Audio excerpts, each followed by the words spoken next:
Hi, this is Krishna Iyer with the Iyer Think Tank in Delray Beach. I'm glad you could join us today. This podcast is again the next 25 pages of Hope and Folly. It's the United States and UNESCO, 1945 to 1985, by William Preston, Edward Herman, and Herbert Schiller. Okay, we're going to get started. I want to just remind you that the book link will be in the description section. I would hope you would grab the book link and, download the book, because it will, basically allow you to, really read the book. I think the book is a huge, book learning is, for the Yankee, con artists, the Yankee con artists. Book learning is a no-no, okay? The reason it is because it is a slow acquisition of knowledge. And the Yankee government doesn't book learn. They don't book learn. Their academia doesn't teach book learning. They teach, basically just rote internet. You read a passage, you read the propaganda, and you understand the propaganda. That's all that's important to the Yankee butcher, rapist, con artists. They only want to, promote propaganda.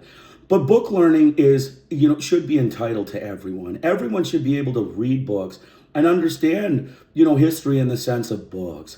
Okay, when the Yankees garner so much prestige, and we don't want to lie, but the Yankees, they have prestige. They, use whatever modes of international organizations to steal prestige.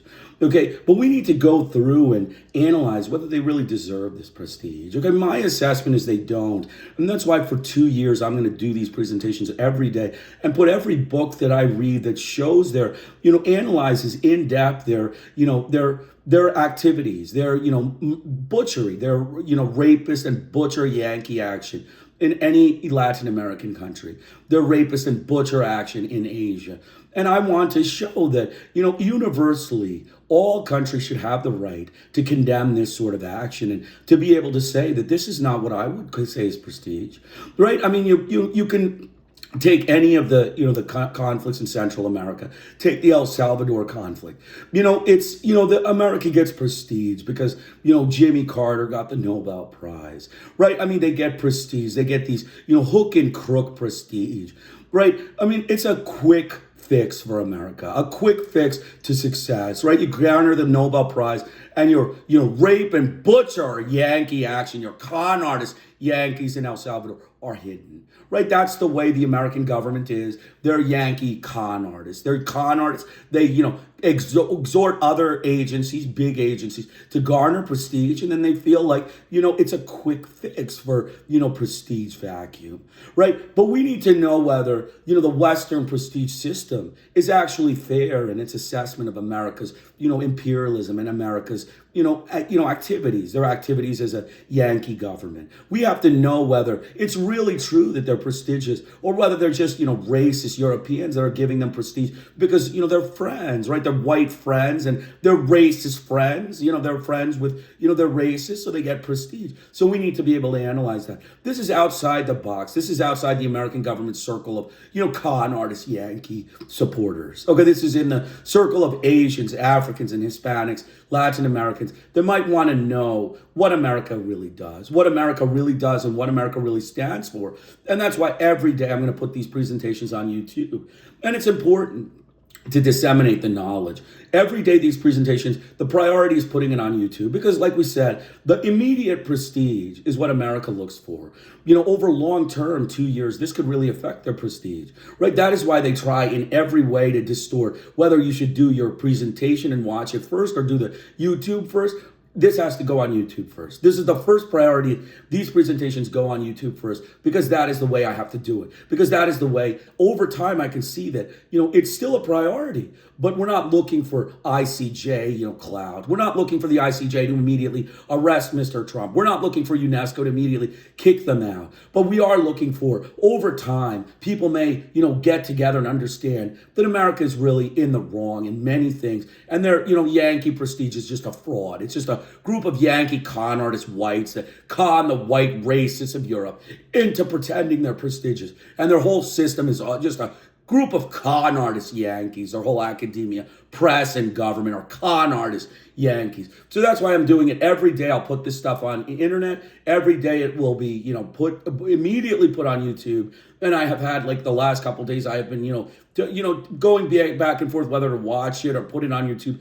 I think it takes 30 seconds to put it on YouTube. It's much faster. It's much better. Okay. It's much better. And for everyone, and I'll remember it every day, that it has to go up on YouTube primarily. And because over time, this could be very damaging for America's prestige. And that's what America's looking at. They're not looking at like whether the ICJ is going to arrest Mr. Trump or they're going to get kicked out of UNESCO or kicked out of any organization. They're looking over time that people might actually look at history and look at textbooks and reading material, slow print material, and, criticize the American government. They're Yankee, butcher, rapist, con artists for their actions all over the world. So let's get started. Like I said, the book link will be in the description section. Please grab the book link from the description section. So we're gonna get started here. I'm just gonna, just double check our, our action here.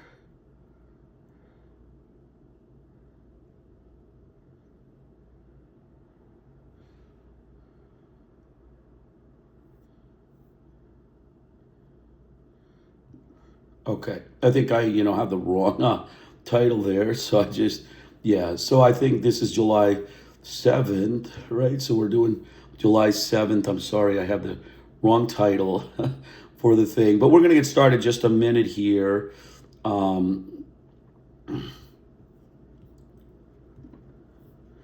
So just give me 1 second. We're going to get started. July 7th, I got it. Okay, so we just had like a little mistake. I just had the order. The quiz would be the same then, and then it wouldn't be helpful. So let's get started again. The book link will be in the description section. Please, understand the book, read the book.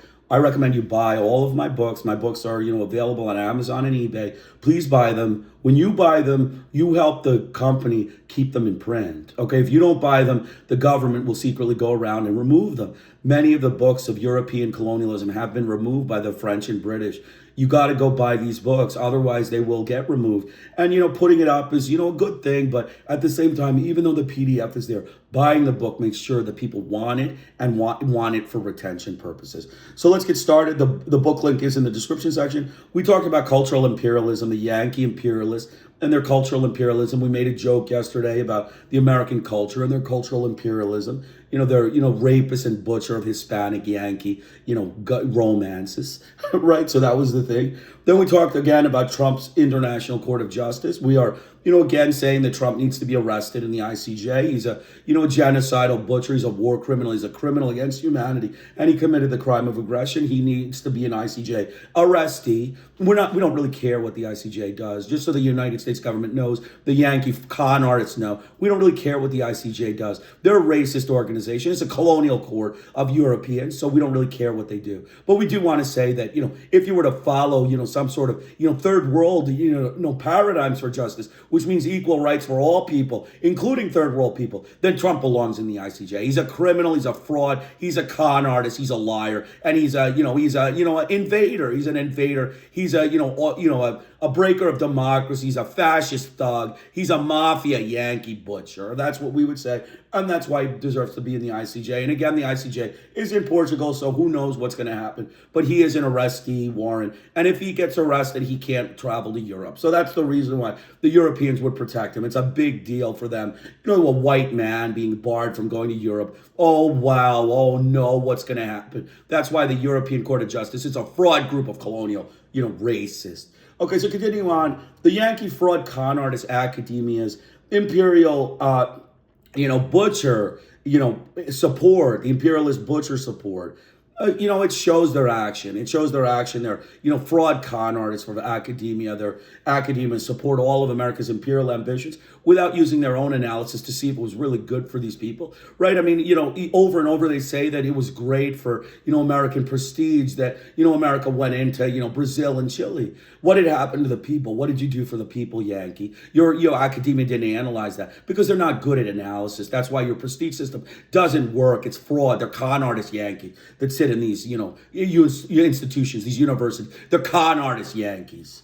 Okay, so continuing on, we talked about the Yankee government needs to be expelled from UNESCO. Again, the reasons for the expulsion from UNESCO are the number one, they waged a libel campaign against UNESCO. They discredited the organization. They said the organization is terrible. They said it's not good. They said, we want our minority vote to be the only vote. We want it to be an anti-Soviet, organization. We don't want it to be an organization for third world upliftment. So, hence UNESCO didn't agree to that. They didn't cringe against American power. They stuck up a fight, and then America withdrew. They didn't pay a dime for 37 years, and now 37 years later, they joined in 2023. Okay, so you joined. Okay, we already are suspicious of your joining. But then after joining, you waged war on 3 member states in this organization. How dare you, Yankee? How dare you, Yankee? Who are you kidding, Yankee? You rapist, butcher, Yankee. You can't do this kind of thing. You need to be expelled from the organization. America needs to be expelled from UNESCO for, waging war, colonial wars against Iran, Venezuela, and Cuba. Okay, they need to be expelled, and that's what they should be. They should be expelled for, going in and, promoting, failing to promote third world literacy, science, education, improvement, and reading comprehension, literature. Okay, the UNESCO, remember the UNESCO. What is UNESCO? We need to know what UNESCO is. UNESCO is called the United Nations Educational, Scientific, and Cultural Organization. It is an organization of educational improvement in literacy, reading, and comprehension. Literature promotion. You get, promotion of mathematics and, mathematic, strengths, applications of mathematics. All of the different mathematical disciplines fall under the purview. Teaching physics, teaching, chemistry, all of these things are part of UNESCO's job. It's to promote logic and democracy in the third world. It also is there to create a minimum standard for third world development and academics. And it's important for educational objectives in the third world. It also has scientific and cultural components, which we can discuss at a later time. So these things are important. And the United States, the Yankee, con artists, they just, pretend that, they can just join an organization and not worry about what actually it says. Right? You're trying to promote the third world literacy. So waging war against member states is not promoting literacy in Iran, Venezuela, and Cuba. Right, Yankee? You got to just common sense, Yankee. You join an organization and you're a total hypocrite because you're a fraud Yankee con artist. You're a Yankee con artist and your motives are suspect. I say expel the United States from UNESCO or get out, Yankee. You're not wanted in this third world organization. Your values do not fit the third world organization of UNESCO. So continue on, we're going to do the true-false ethics quiz. So let's, get started with the ethics quiz. The first question, this is for my giggles. I like to giggle in my presentation. I like to giggle in advance because it's fun. It's fun to giggle in the morning. And, even in the evening, I watch it twice, so I giggle a lot.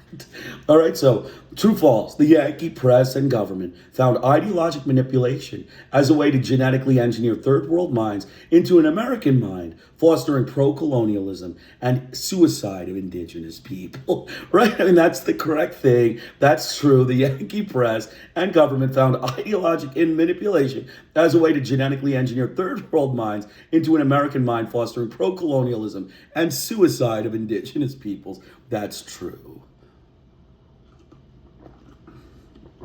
Number 2, the Yankee government's approach to nationalism is witch hunt Yankee trials of racially inferior subversive nationalists, right? I mean, that's the Yankee government's approach to nationalism is witch hunt Yankee trials of racially inferior subversive nationalists. That's true. The Yankee press found missiles of fabrication and fraud as a better media source than slow print media, which they found too slow and too ethical, right? And that's the Yankee press found missiles of fraud and fabrication as a better media source than slow print media, which they found too slow and too ethical. That's true, the Yankee con artists.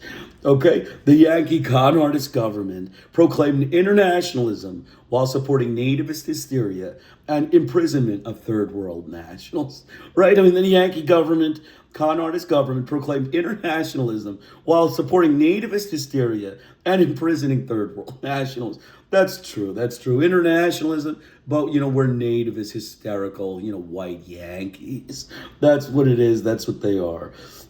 The Yankee con artist press was described as Yankee manic frauds by the British, akin to a large naval Yankee butcher proclaiming freedom of the seas.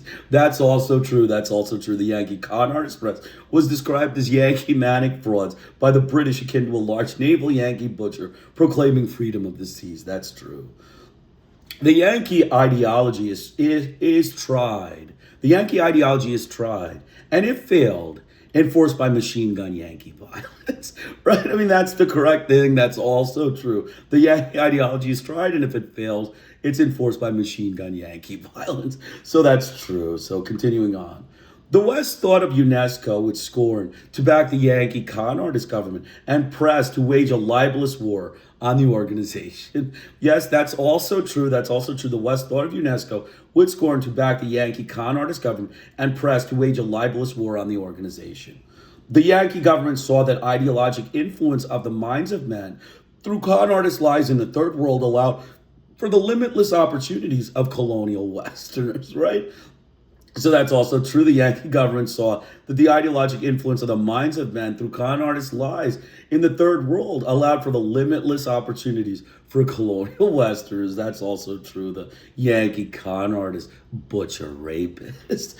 All right, so continuing on. UNESCO, though designed as educational, scientific, and cultural organization, was reframed by the Yankee government con artists as a communications anti-Soviet containment organization. That's also true. UNESCO, although they designed it as an educational, scientific, and cultural organization, was reframed by the Yankee government at con artists as a communications anti-Soviet containment organization. So they were delusional and were criminally insane. Though UNESCO had specific educational, scientific, and cultural goals, the Yankee con artists wanted it as an organization that would preserve a third world monument here and there and teach a third world child here and there to read and otherwise be a tool for Yankee imperialism, right? I mean, that's what it is. UNESCO, the scientific, education, and cultural organization with goals. Although they had goals, the Yankee con artists wanted it as an organization that would preserve a third world monument here and there and teach a third world child to read here and there, but otherwise be used as a tool for Yankee imperialism. That's the problem. That's true also. The Yankee government and press were okay with third world economic growth, stability, and technical assistance, even political reform, as long as they followed the Yankee culture of violent white ideology and abandoned their indigenous culture, right? That's also true. The Yankee government and press were okay with third world economic growth, stability, and technical assistance, even political reform, as long as they followed Yankee culture of violent white ideology and abandoned their indigenous culture. So that's also true. And so we have the Yankee press and con artist Yankee government preferred the information overload and free flow from white Yankee frauds to third world corporate media outlets to ensure lack of third world development and ignorance. That's true. That's true. The Yankee press and con artist Yankee government preferred the information overload and free flow from white Yankee frauds to third world corporate media outlets to ensure lack of third world development and ignorance. So, due to the minority vote of Western governments in UNESCO, the Yankee con artist government was disgruntled with UNESCO not being a colonial anti-Soviet organization. That's also true. That's also true. We talked about that. The Yankee con artist racist academia of Harvard, Yale, Princeton, and all U.S. universities support Yankee con artist imperial slavery and murder of third world people over UNESCO's true upliftment of the third world. That's also true. That's also true. The Yankee con artist racist academia of Harvard, Yale, Princeton, and all the American universities support Yankee con artists imperial slavery and murder of third world people over UNESCO and upliftment truly of the third world people. So that's it. Let's get started. We're gonna read as fast as possible. I may not get through 25 pages, but we're gonna sure try hard. And we're going to go. Politicizing UNESCO in the U.S. and abroad, Cold War intrusions, 1946 to 1960, information and mass communication. I'm going to go for a straight 1 hour, 45 minutes. As the first Director General, Julian Huxley of the United Kingdom seemed singularly absent-minded about the Cold War realities that accompanied the birth of UNESCO, for his goal was to develop the higher activities of mind and spirit in the search for world civilization. In doing so, Huxley hoped to reduce, if not end, the influence governments might have over UNESCO policies and free the Secretariat and staff to get on with the fulfillment of the preamble's idealistic objectives. His successor, James Torre Baudet of Mexico, also pledged adherence to the spirit of universalism, which UNESCO would stimulate as the conscience of mankind and by engaging in a crusade of truth and tolerance. Huxley and Baudet represented one of three influences affecting UNESCO in the first decade and a half of its existence, the voice unit one might observe of original intent. However, the trio contained other voices less attuned to the universal spirit of the international cooperation, representative instead of the national interest and popular patriotic chauvinism UNESCO had been designed to overcome. William Benton, representing the United States' vision of world preponderance in mass communications, believed the great stakes of diplomacy now involved the winning over of peoples. Although he insisted that it would be done by the U.S. media in the interest of well-being of all mankind, it represented projections of propaganda directed against the Soviet Union's perceived initiation of psychological warfare on the United States all over the world. Indeed, U.S. policies threatened to make UNESCO a partner in that anti-communist endeavor. The minds of men were already being designated not as UNESCO's arena for peace, but as the enlightened battleground for East-West ideological conflict. Minds were of too prime importance to be left of international meddling. Within the United States, a third virulent strain of commentary challenged the very concept of UNESCO. Domestic anti-communism cared less about intellectually pacifying the world than isolating their country from its infections, the quarantine approach as opposed to the missionary. Their premise was simple and emphatic: one loyalty, undivided and incompatible with any other. Adherence to UNESCO thus meant disloyalty to the United States, since the two were completely antithetical. A retired U.S. Army general told Congress that UNESCO was designed to break down Americans' faith in American government and dilute American loyalty and patriotism to American institutions. He reminded the politicians that America had gotten along without the UN system for 150 years. Benton's allies in UNESCO and elsewhere, however, were more sophisticated and felt that such hostility of indifference would help betray millions of people to the demagogues of Soviet aggression. The role of the Third World. It would be historically remiss to ignore the early role of the Third World. Standard accounts of the Truman-Eisenhower presidencies tend to cast the narrative in terms of the U.S.-Soviet antagonism, believing it to be the all-encompassing framework of analysis. But that is one more complex of the ethnocentric egotism of both big power protagonists. Their failure of perception should not be ours. While the world watched the shell game of communism and communism's containment, the missing P may well have been hidden in the third shell of national liberation.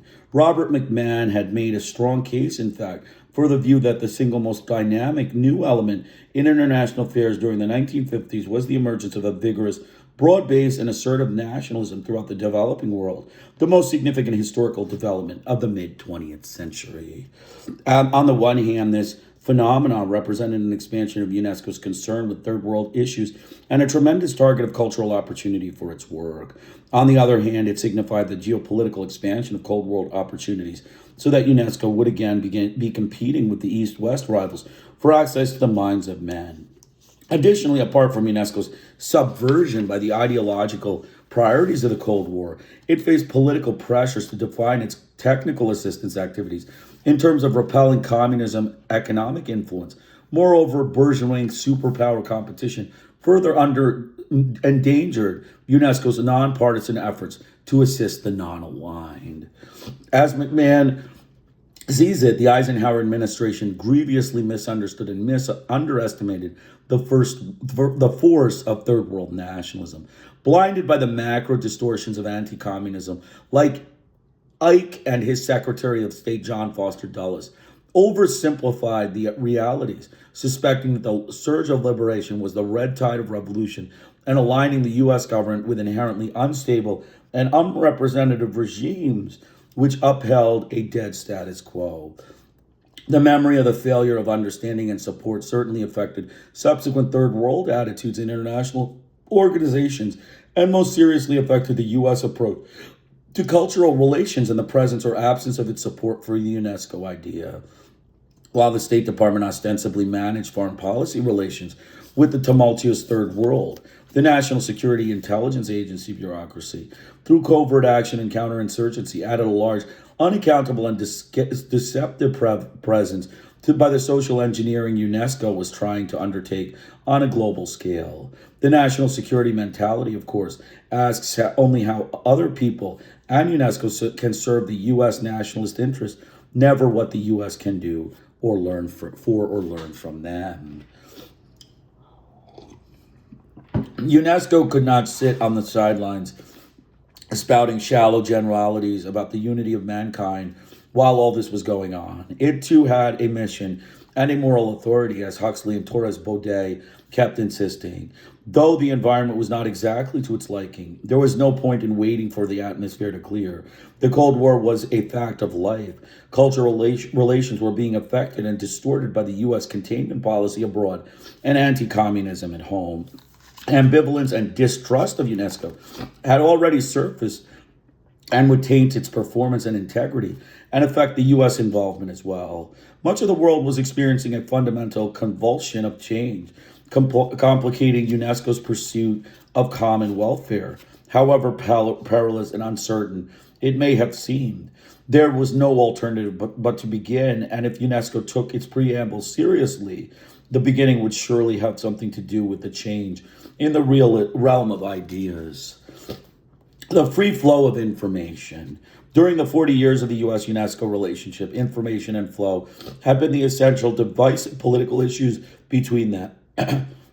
Mass communications and the free flow of ideas represented the U.S. initiative that claimed to be the necessary instruments for creating mutual understanding and human solidarity. In its withdrawal from UNESCO in 1985, the United States insisted that UNESCO had betrayed its commitment to free flow and had supported a variety of proposals that would control, manipulate, distort, or censor that stream of unimpeded, enlightened messages. Part of UNESCO's bad press in the U.S. stemmed directly from its perceived hostility to a free press and to information concepts of a free society.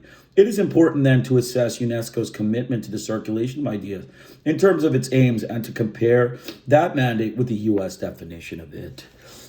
If UNESCO was indeed to break down the barriers of ignorance, mistrust, and hostility, and to accelerate the intercultural communication promoting peaceful relations, it had to acknowledge the reality of cultural diversity, the right of people to address each other on relatively equal terms. Free flow, of course, meant reducing obstacle to the movement of ideas, but it meant more than dissemination. It also signified discovery, as James Sewell has argued, the promise of practical access to the media by diverse spokesmen, and that their respective views would be heard. UNESCO believed in a two-way flow resulting in a mutual assimilation of cultures. Given the principles of universality and cultural democracy, UNESCO could not align itself with any of the world's competing ideologies, and it most certainly would have violated its charter by imposing one system of information values on the rest of the world. Since it had been asked to reduce the tensions that propaganda of all sorts had aggravated, UNESCO had a further responsibility since the end of World War I, and that circulated a global concern. UNESCO had a further responsibility of the quality of information being circulated, and a global concern since the end of World War I, and one that Hitler had made critical. That war of words, still far from being disarmed, demanded attention, since much of that defamatory, malicious, and false information stemmed from the disruptive force of national chauvinism. UNESCO even had a mandate to reduce the many passions of self-interest that blocked the interchange of more peaceful signals of mutual regard and accommodation. Free flow, connoting mere quantity, might simply exaggerate the tainted character of the information being disseminated, yet blocked by the prohibition of any interference in areas essentially within a nation's domestic jurisdiction. UNESCO could only serve as a communications network and clearinghouse for the exposure of the higher standards to which it was dedicated, and hoped to gain their legitimacy as the accepted norms for the exchange of information.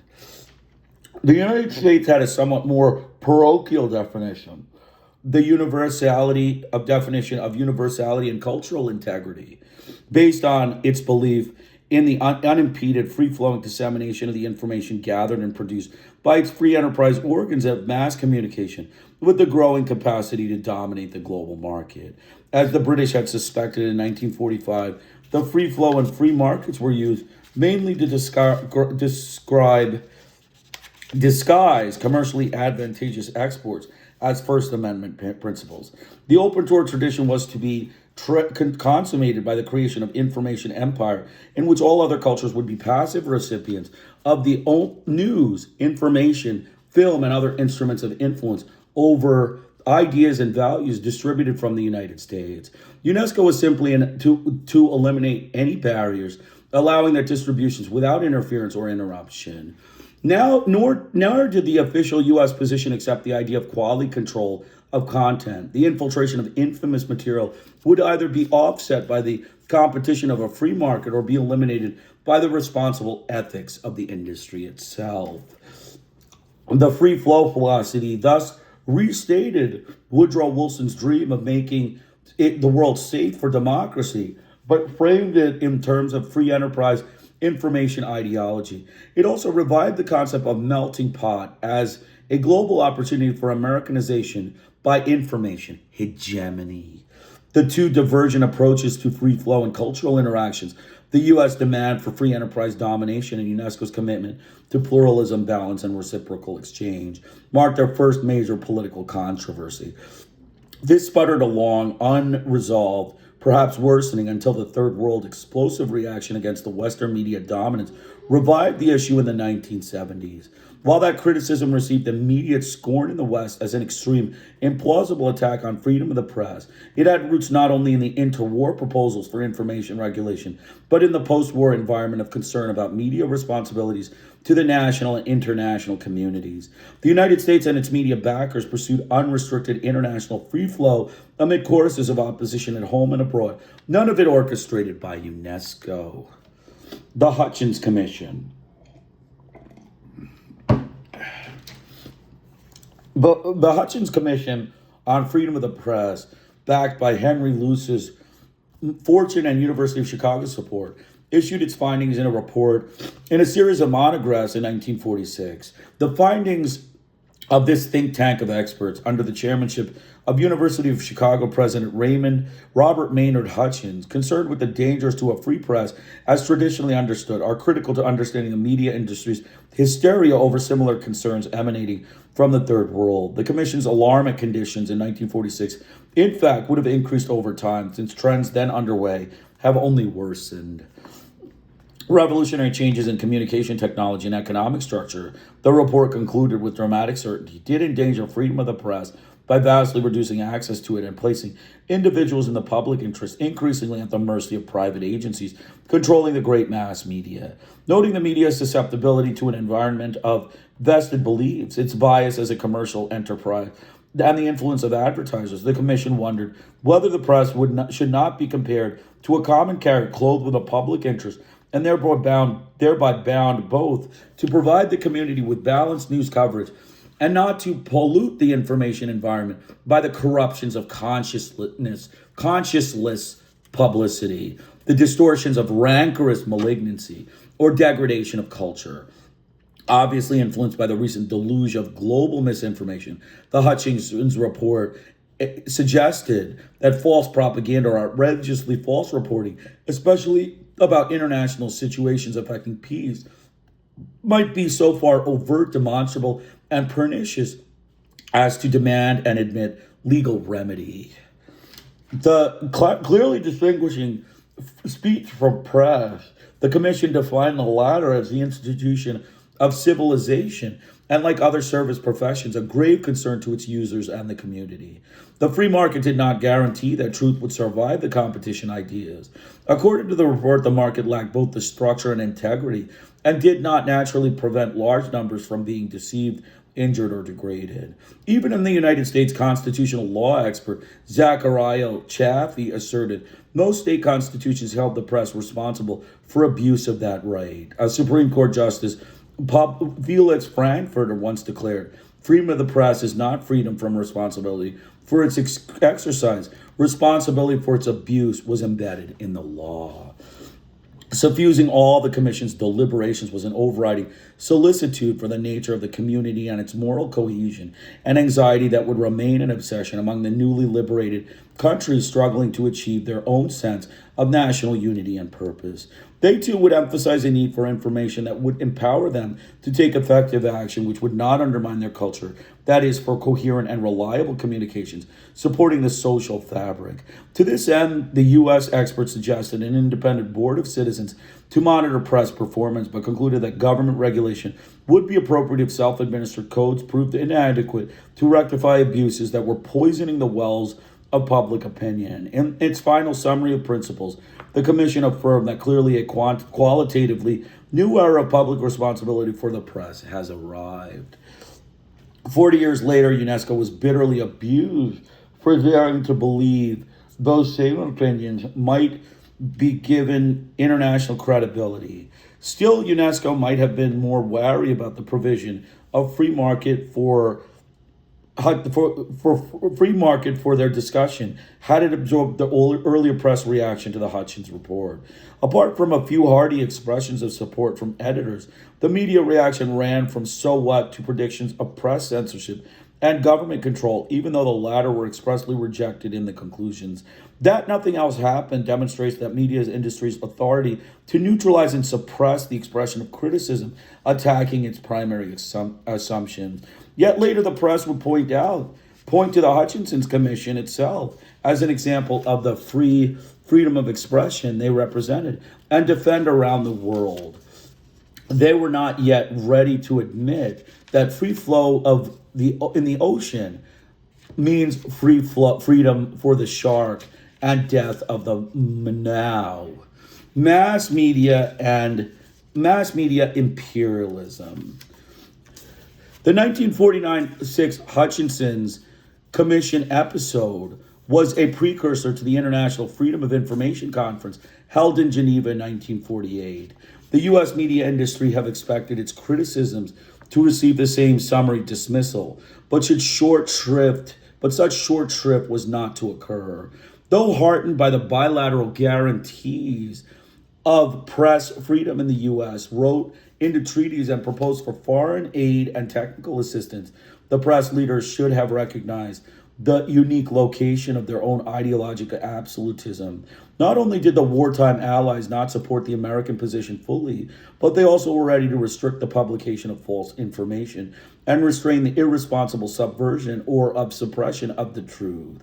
After all, both nations had barely survived their subversion by Nazi propaganda in the uncontrolled free market of ideas, and both England's BBC and France's new constitutions bespoke regulatory attitudes requiring more accountability than the U.S. was willing to concede. Other nations, such as India, wanted UNESCO to correct the common tendency of organs of mass communication to distort the truth.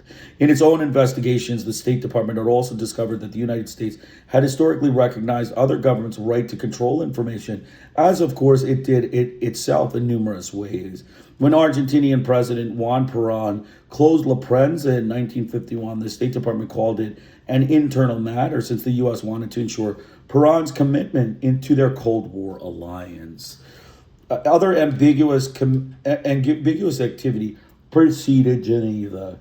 In May 1946, the UN Human Rights Committee created a subcommittee under Eleanor Roosevelt to evaluate freedom of information in the press and to adopt resolutions pertaining thereto. Truman urged the General Assembly to support free flow by getting rid of all barriers to it. And William Benton aided the industry representatives, planned to carry the U.S. position forward with a strong delegation to the Geneva Conference.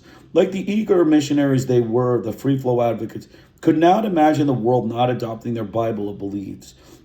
However, dissenters were everywhere, and not just in the Eastern Bloc. Numerous unaligned smaller countries felt threatened and maltreated by the superior resources and power of the U.S. press and wire services. Using the term cultural imperialism, these nations, according to journalism professor Margaret Blanchard, ardently disliked United States journalistic practices and were determined, despite the effects of war and underdevelopment, to safeguard their own infant information industries from media predators and protect the people and institutions from distorted reporting. Some had more specific grievances. Arabs who claimed the Americans were pro-Zionist, for example, but the general atmosphere, including the Latin Americans, was one of anger at their abuse by professedly democratic correspondents. Nor did they want to get caught in the middle of a Cold War information battle between East and West. The Europeans also remained unconvinced. France talked about mass media imperialism. The British considered the free flow proposals an effort to spread U.S. culture by a massive media network. The Soviets, partially in response to U.S. propaganda directed to Eastern Europe, favored resolutions against warmongering and the spread of false information. And Yugoslavia and the UN and Poland in UNESCO attacked the spread of misinformation. References to the Hutchinson Commission report were not uncommon, and media critic Alan Barth added an American voice to the UN clamor when he agreed the U.S. media had practiced some pretty serious excesses, banalities, outright untruth, and offenses against decency and good taste. Nowhere was the complaint against unequal resources more painfully true and obvious than in the allocation of the world supply of newsprint, a perfect example of the relationship between financial power and free market dominance. The United States, an independent UNESCO study confirmed, had over 60% of all newsprint available to war-devastated nations seeking to reestablish newspapers that had been reduced to a few paltry pages. This discrepancy and the slight of swollen size of their U.S. competition must have embittered the fruitless appeal for an equitable share of this scarce material necessity. By 1945, the Marshall Plan supported further imbalance by its specific provisions to help promote the circulation of American publications and American ideas in Europe. American wire services also experienced extraordinary increases in business. The Associated Press serving 1493 media abroad, and 1949 the United Press moving from 485 and 1,058 customers, and the International News Service later to merge with UP, going from 100 to 495. Publishers could also turn in blocked currencies for dollars through Marshall Plan regulations. Hollywood, meanwhile, had achieved a foreign audience of 110 million weekly, compared to the 90 million domestic viewers, a market that represented indifference between profit and loss. The news weeklies also experienced a large foreign circulation increase. There was no doubt that the flow was moving freely, but it was doing so in only one direction. The Geneva Conference. Given this situation, it is not surprising that the Freedom of Information Conference in Geneva was met in Geneva in 1948 to draft conventions symbolizing global unity on the major facets of the all-important principle of the free flow of information. It failed to negotiate agreements acceptable to all. The world and its diverse needs, complex cultural aspirations, ideological divisions, and still unforgotten memories of the immediate and dreadful inferno of unregulated propaganda could not yet devise international accords on a topic so close to every country's sense of well-being. In short, the topic had been traumatically politicized in spite of, or perhaps because of, its designation by the UN United Nations to which the UN by the UN General Assembly as the touchstone of all freedoms to which the United Nations is consecrated. I'm going to read that sentence one more time. In short, the topic had been traumatically politicized in spite of, or perhaps because of, its designation by the UN General Assembly as the touchstone of all freedoms to which the United Nations is consecrated. The U.S. delegation initially viewed the conference as largely successful since they felt they had been able to seize and hold the initiative in the ideologic field. However, the conference's four major draft conventions contained legal restrictions or philosophies of regulation that the United States delegation and later the government itself could not accept. And in fact, the ratification process in the UN subjected the tentative results to such diplomatic nitpicking that the issue was consigned to international limbo for some time to come. And some of the support the U.S. received at the conference represented anti-Soviet reactions combined with the influence of American economic aid. But the 1949 UN debates on freedom of information clearly revealed how few supporters, the American ideal of freedom of the press, had around the world. The result was not a communist victory. The East Bloc states had neither the votes nor the allies to overturn the U.S. position. The effective opposition, then as later, came from the non-aligned nations of the Third World, and much of it originated in the sense of inequality and imbalance in resources and coverage these countries were experiencing. U.S. media distortions. As the U.S. media industry saw victory slipping away, its own paranoia began to taint the version of events, ignoring the realities of the debate and frightening itself with the menace of Soviet-sponsored obstruction. The press began a campaign, primarily political, grossly exaggerated and distorted, even demagogic, to repudiate the conventions the UN had under consideration. Domestic anti-communists suspected any UN treaty on the subject would have the force of supreme law and threaten U.S. freedoms, as Senator Bricker charged. The communist conspiracy interpretation of information issues was to resurface as an American press axiom in its subsequent response to the communications reforms proposed in UNESCO in the 1970s. Again, this is U.S. media distortion. Excuse me. Exporting the First Amendment had been a political priority for U.S. foreign policy in the post-war years, but it reached an ideological impasse. It could not be legitimated as a set of principles in international law. Still, this did not mean the United States had to abandon the crusade, either in theory or in practice. The U.S. simply took its self-interest to a new organizational entity. UNESCO, though conceived of as a technical barrier-reducing agency, promoting the free flow of mass communication, enriching human understanding, was that next arena. When politics obstructed progress at the UN, the U.S. could utilize UNESCO to monitor the content of dissemination and combat the effect of any harmful propaganda. It's a quotation, combat the effect of any harmful propaganda, quote. It could also attempt to stamp out any form of discrimination liable to hinder man's cultural development, even if such efforts necessarily had political aspects. Yet the United States expressed surprise and shock when other nations brought their information priorities in the same forum. The Americans seemed to think this politicized UNESCO. In terms of the realities of free flow, the United States continued to press its post-war advantages in technology, resources, and size. As Julie Burstock has noted, the communications revolution kept on adding greater significance to the questions concerning media rights and responsibilities. Satellite television and electronics and computer instrumentation heightened the global disparities in equipment and access, while decolonization and threats of nuclear extinction stimulated demands for equality and control of aggressive propaganda. The cycle of animosity over Western dominance that voiced the resentments and fears of the information underdogs would surely return. The pity of it all was in America's failure to understand the meaning of the original confrontation, stemming from its own cultural blindness. Systems of communications and culturally based in bias as rooted in historical experience and national development, as are the people themselves. Again, Yankee cultural blindness, Yankee cultural con artist blindness. Ideologic warfare. The propaganda and practice of free flow that entered UNESCO's stream of consciousness as a U.S. intrusion had an unfriendly, equally political partner, the propaganda of ideologic warfare. Both served U.S. foreign policy interests, and both wanted to inform the world about the American way of life and to recruit adherents to it.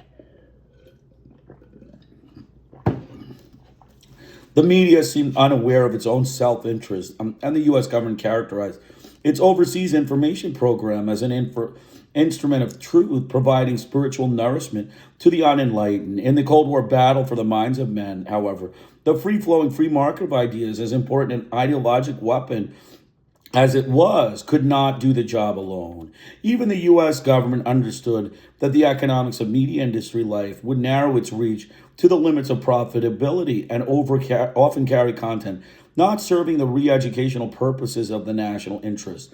William Benton, the driving administration force behind the origins of the Voice of America and the United States Information Agency, USIA, first had to convince his country's media industry, however, since they had their congressional allies, considered government information operations to be a deeply suspect competition with free enterprise and likely to besmirch all information with the stigma of government propaganda. The campaign of the to the free flow of information from the group of entrepreneur managers took all of Benton's experience in advertising salesmanship, and it proceeded slowly and unevenly at first. Organizing the ex-OWI and OIAA personnel for political action, lobbying the American Society of Newspaper Editors, and bringing the big name witnesses such as Eisenhower and Walter Bedell Smith for congressional testimony. Benton played up two crucial themes. Government activities would supplement, not supplant, commercial news. It would fill in the gaps. More important, he argued that handcuffing publicly run endeavors in the struggle for men's minds would be an act of unilateral information disarmament. The AP and the UP temporarily suspended their services to the State Department as an act of protest. Some congressional conservatives wondered whether the state was not too infected by commies to oversee an American news operation. And the Smith-Mundt Information and Educational Exchange Act, introduced May 6, 1947, stimulated over 100 speeches in a bitter and long debate before it finally became a law, a milestone in the creation of permanent peacetime government propaganda apparatus, later in the USIA. In its passage was one element in the Cold War initiative between the Truman Doctrine and the Marshall Plan. Even after Benton's legislative victory, the media remained involved in the public sphere of news management. The VOA contracted out 75% of the operations to NBC and CBS until October 1948. Later, it struggled for the funding and respect since it had still had to overcome the opposition stereotype of screwballs dishing out balderdash. Neither the public nor the State Department were yet focused on or at all expert in designing and executing a program of foreign information and cultural relations. Having put in place the machinery of propaganda at home, Benton and the State Department next turned to UNESCO, an obvious and potential ally in influencing men's minds. On what basis, however, could U.S. expect UNESCO to join its anti-communist struggle? And what reasoning or illusion allowed the U.S. to believe that some such ideological crusade was consistent with UNESCO's founding principles and not an outrageous act of politicization? Frank Ninkovich describes the process in its crudest formulation when he argues that UNESCO was temporarily transformed into a mouthpiece for the expression of American ideologic interest and pressure to carry out American foreign policy. According to Ninkovich, under the guise of internationalism, the rhetoric of idealism masked the pursuit of power. If one accepted the Cold War assumption that communism's skillful propaganda machine was waging a psychological war for the same minds the United States needed to convert, then the worldwide struggle for freedom and democracy was as much UNESCO's as it was an American imperative. One simply had to believe that human understanding could only be achieved under U.S. notions of freedom and democracy to make that essential connection, and to be convinced that truth remained the basis for both the U.S. and UNESCO's relationship information activities. Mass communications and free flow doctrine would make UNESCO operations technologically effective and ethically supreme, and would free the United States from the onus itself being held responsible for cultural imperialism. So that's 12 pages. That's halfway. We're at 53 minutes. We should be able to get through 25 pages. I'm going to just make some comments. We started with, this is politicizing UNESCO in the U.S. and abroad, Cold War intrusion. So we see, in summary, the U.S. wanted UNESCO as a foreign policy tool. I mean, it was basically a tool of American foreign policy. They wanted the, UNESCO to be a tool of their government. They wanted it as a tool. So the role of the third world we talked about. Basically, Robert McMahon made a strong case in fact, for the view that the single most dynamic new element in international affairs during the 1950s was the emergence of a vigorous, broad-based, and assertive nationalism throughout the third world, throughout the developing world, the most significant historical development in the mid-20th century. And so the third world, the nationalism was starting, whereas the policies of Truman Eisenhower were going negative. So you can see that was an important thing. Next, we talked about the Eisenhower administration grievously misunderstood and underestimated the force of third world nationalism. Blinded by macro distortions of anti-communism, Ike and his Secretary of State, John Foster Dulles, oversimplified reality, suspecting that the surge in liberation was the red tide of revolution, and aligning the U.S. government with inherently unstable and unrepresentative regimes which upheld the dead status quo. Okay, the memory of that failure of understanding and support certainly affected subsequent third world attitudes in international organizations, and most seriously affected the U.S. approach to cultural relations in the presence or absence of its support for the UNESCO idea. So you can see, John Foster Dulles, Eisenhower, they're just Yankee, con artists. They're Yankee con artists. They just sit around and, talk about anti-communism, the red tide, make everything, basically, the third world nationalism, we're not worried about that. We're going to, colonize the third world. We're going to stick it to them with, our weapons, our genocidal technology. They're just, butcher Yankee con artists. That's all they are. They're rapist, butcher, Yankee con artists. That's ultimately, what they are. So we're going to also talk about the free flow of information. So we talked about...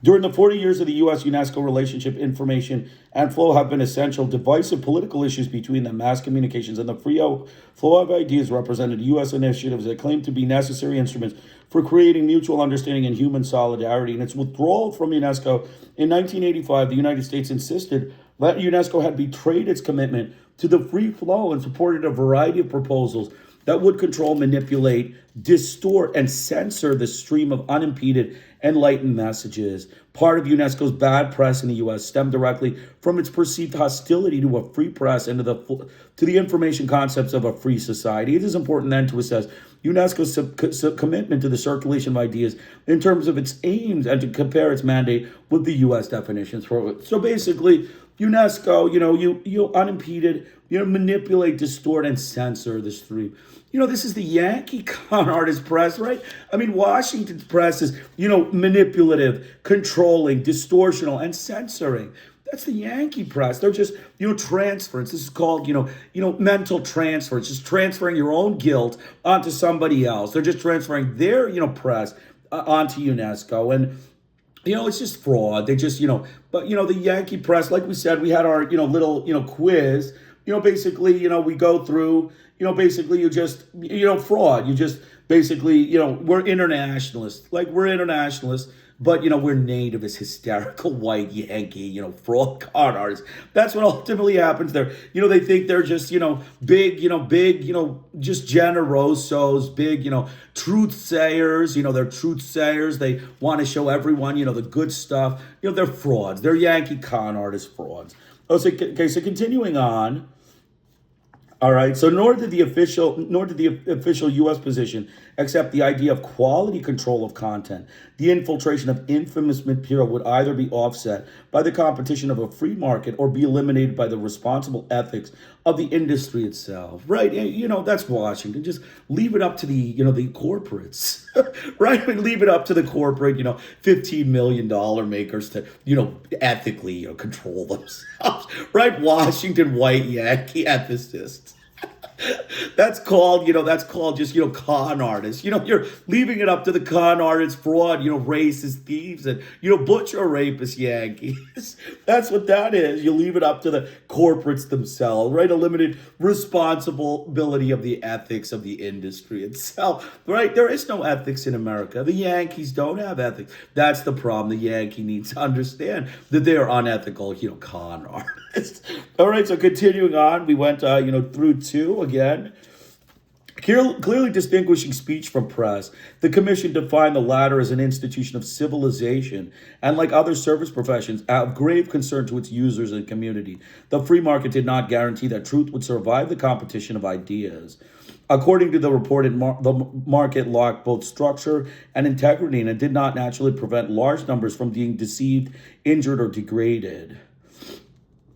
And then we said, basically, what this thing was basically nothing in the media, noting the media's susceptibility to an environment of vested beliefs, its bias in commercial enterprise, and its influence of advertisers. The commission wondered whether the press should not be compared to a common carrier, clothed with a public interest and thereby bound to both to provide the community with a balanced news coverage and not to pollute the information environment by the corruptions of a conscienceless publicity, the distortions of rancorous malignity, and the degradation of culture, obviously influenced by the recent deluge of global information. The Hutchins experts suggested that false propaganda or outrageously false reporting, especially about international situations affecting peace, might be so far overt, demonstrable, and pernicious as to demand and admit legal remedy. So the Hutchins report, we talked about the Hutchins Commission report, this is just, he's calling the Yankees frauds. He's basically saying the Yankees, you can't police your own ethics. You need to have, policemen. You need to have, machine gun, troops next to your people to make sure they behave ethically. That's the only way, Yankee. You just can't do it. So the report says basically, the American press pollutes information environment by the corruptions of a conscienceless publicity, distortions of rancorous malignity, and degradation of culture. That's the Yankees, right? That's the Yankee, the Yankee, con artist, liar, fraud, butcher, rapist Yankees. That's the way they do it. They just, distort everything. They're conscienceless and they degrade culture. So that's, the Yankee press, that's what they were looking for UNESCO. And they were wondering why UNESCO wouldn't, degrade the third world culture, right? That's how you do it. You ensure that, the organization meant for the third world, insults the third world. That means you're white Yankee power. So continuing on, we got, numerous unaligned smaller countries felt threatened and maltreated by the superior resources and power of the U.S. press and wire services. Using the term cultural imperialism, these nations, according to journalism professor Margaret Blanchard, ardently disliked United States journalistic practices and were determined, despite the effects of war and underdevelopment, to safeguard their own infant information industries from media predators and protect their people and institutions from distorted reporting. Some had more specific grievances. Arabs thought the Americans were pro-Zionist, and Latin Americans said they were abused, by democratic, governments. So basically, that's basically it. There's no reason they want to protect their infant industries. Washington, the third world, wants their infant industries from your, racist Yankee predators, your con artists, predators. That's what they want. That's why they're there. They look for, ensuring that their infant industries are not, overrun by, cultural imperialism. They're not overrun by, nonsensical, malicious, rancorous, malignant, rancorous reporting or distortions and, lies, just outright lies by your, angry, vigilante white Yankee con artist. So that's that. So we got that. We talked then about the Geneva Conference, right? We talked about the Geneva Conference. So that was an important thing. We talked about the Geneva Conference and, we talked, basically on the U.S. media distortions. This is an important part. Okay, we got to read this section, U.S. media distortions. I'm going to go through this for maybe 3 minutes, and then we'll, continue on. So basically, exporting the communist conspiracy interpretation of information issues was to resurface as an American press axiom in the subsequent response to the communication reforms proposed in UNESCO in the 1970s. Exporting the First Amendment had been a political priority, the U.S. foreign policy in the post-war years, but had reached an ideological impasse. It could not be legitimated as a set of principles in international law. Still, this did not mean the United States had to abandon the crusade, either in theory or in practice, The U.S. simply took its self-interest to a new organizational entity, right? So yeah, I mean, basically, don't worry about, UNESCO's goals. It's just an American tool. That's the way the Americans deal with the Yankees deal with, an international organization for the third world. It's, they bow to our, strategic interest. You are now an imperialist organization. And, change your name or keep your name and pretend to be, throwing a monument here and there, preserving a monument, making one child literate in China, right? It's all fine, just as long as you ensure our imperialist, cash. That's Washington's approach to this organization. And that's what he's talking about. Exporting the First Amendment had been a political priority for U.S. foreign policy in the post-war years, but it reached an ideological impasse. It could not be legitimated as a set of principles in international law. Still, this did not mean the United States had to abandon the crusade. The U.S. simply took its self-interest. UNESCO, though conceived of as a technical barrier-reducing industry, promoting the free flow and mass communications in reaching human understanding, was that next arena. When politics obstructed progress in the UN, the U.S. could utilize UNESCO to monitor the content and dissemination and combat the effects of any harmful propaganda. It could also attempt to stamp out any form of discrimination liable to hinder man's cultural development, quote unquote, even if such efforts necessarily had political aspects. Yet the United States expressed surprise and shock when other nations brought their information priorities to the same forum. The Americans seem to think this politicized UNESCO, right? So the third world brings their stuff and says that, we're not looking for an imperialist organization, Yankee. We're looking for one that protects our interests and makes sure our media reports the truth and not, predated by your, racist Yankee con artists. But, no, that's not good for Washington because that goes against the principle of you work for us. I mean, basically, you work for us, UNESCO. We pay you, you work for us. I told you, Yankee, get out of UNESCO. You're not wanted. Your values are not with it. You're fraud, unethical, immoral, racist Yankee con artist. So you need to get out of UNESCO. That's basically it. And then we talked about ideological warfare. It was a huge thing, ideological warfare. It grips, the Yankees. The Yankees are gripped by ideological warfare. They're gripped by, fraud and, con artist lies. They love to promote their ideology, their failed ideology, and their failed capitalism. So we're going to just talk for a second. Having put in place the machinery of propaganda at home, Benton and the State Department next turned to UNESCO, an obvious and potential ally in influencing men's mind. On what basis, however, could the U.S. expect UNESCO to join in its anti-communist struggle? And what reasoning or illusion allowed the U.S. to believe that such ideological crusade was consistent with UNESCO's founding principles and not an outrageous act of politicization?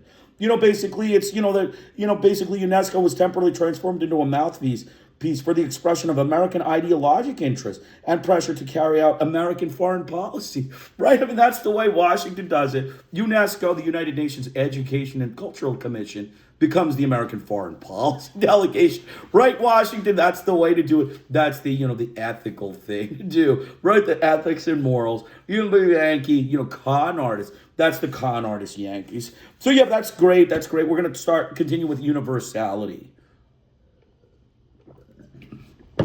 The Cold War interpretation of UNESCO's role emphasized the universality of the free world, but universalism itself was rebutted in this analysis.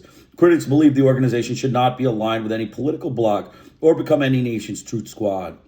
True universality meant respecting and tolerating the diversity of all cultures, improving contacts between them, and building bridges of understanding across the chasms of differences. Both Eleanor Roosevelt and Archibald MacLeish wanted UNESCO to ease East-West tensions by mass communications that promoted friendly international cooperation, not the reverse. Julian Huxley and also opposed any mass information programs that stimulated sectarian and national interests and spread false, distorted, or incomplete information. The debate involved serious disagreements about the quality of free-flowing mass communications and the relationships to the defenses of peace UNESCO had an obligation to construct. How far would tolerance for self-determined pluralism in the international community reach? And would it extend to societies not yet free? And how would UNESCO balance any campaign against communism with the latter's desire not to be victimized by warmongering propaganda and the sensational hysteria it observed in the American press? As early as 1948, William Blenton hoped UNESCO would create a world radio network to beam its messages of peace by short waves across the national frontiers. While it did not then catch on, the U.S. revived the idea in 1950 during the Korean War. However, Benton believed that it would not serve its purpose if it were managed by an international organization in which communist bloc countries participated. The UN General Assembly condemned warmongering in 1947, and UNESCO's subsequent conference in Beirut in 1948 debated similar resolutions in an East-West context of division. There, the first important anti-communist address by the U.S. Chief Delegate George Allen drew the Cold War line by asserting UNESCO could tolerate every idea except intolerance, and argued that human understanding could develop only in democratic societies. In 1949, UNESCO's educational activity in Germany's Western Zone led 3 East Bloc members to charge it was trying to turn that population against them as part of America's Cold War foreign policy.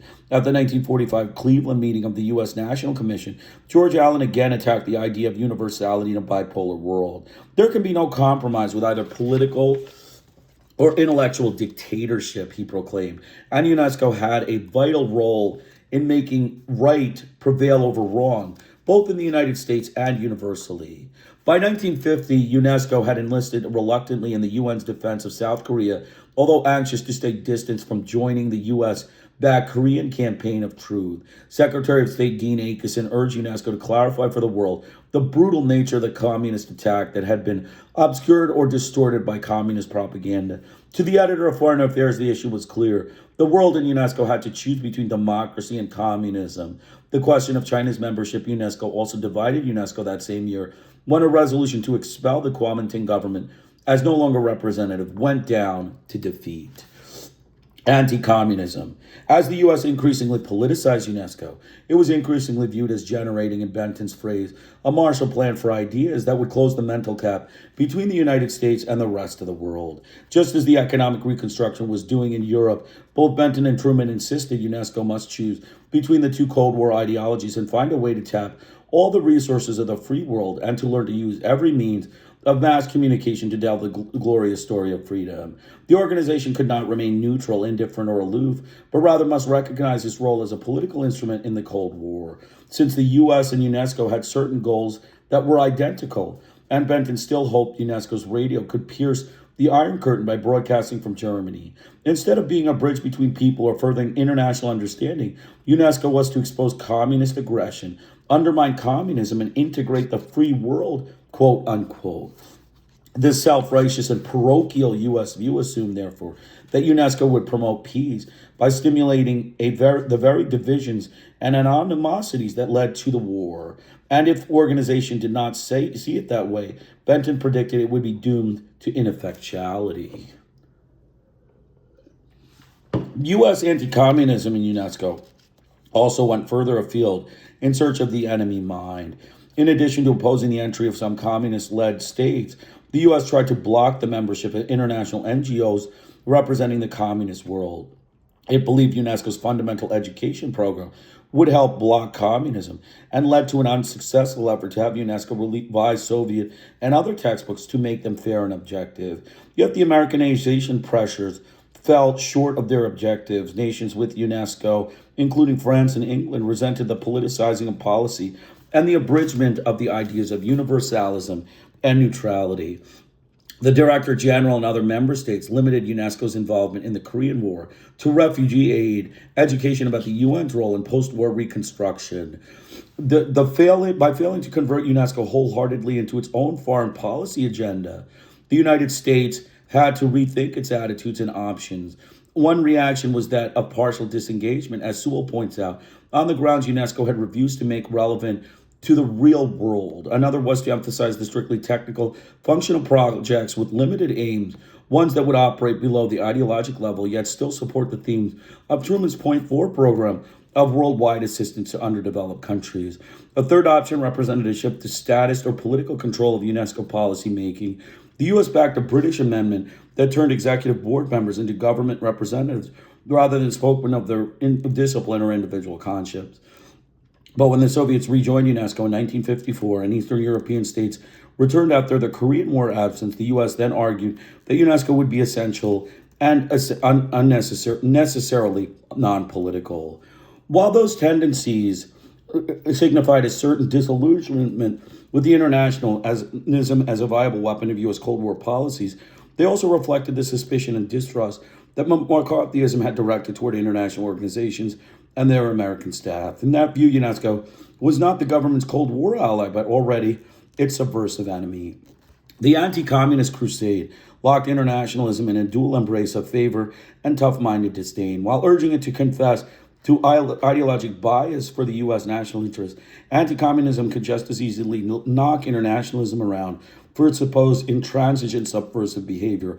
Caught between these two extremes, the victim can only emerge confused, as did the two major international victims, the UN and UNESCO, managed in their early years as if they were urban machine of a big city boss. At the same time, they suffered the abuse and intellectual attack usually reserved for political pariahs.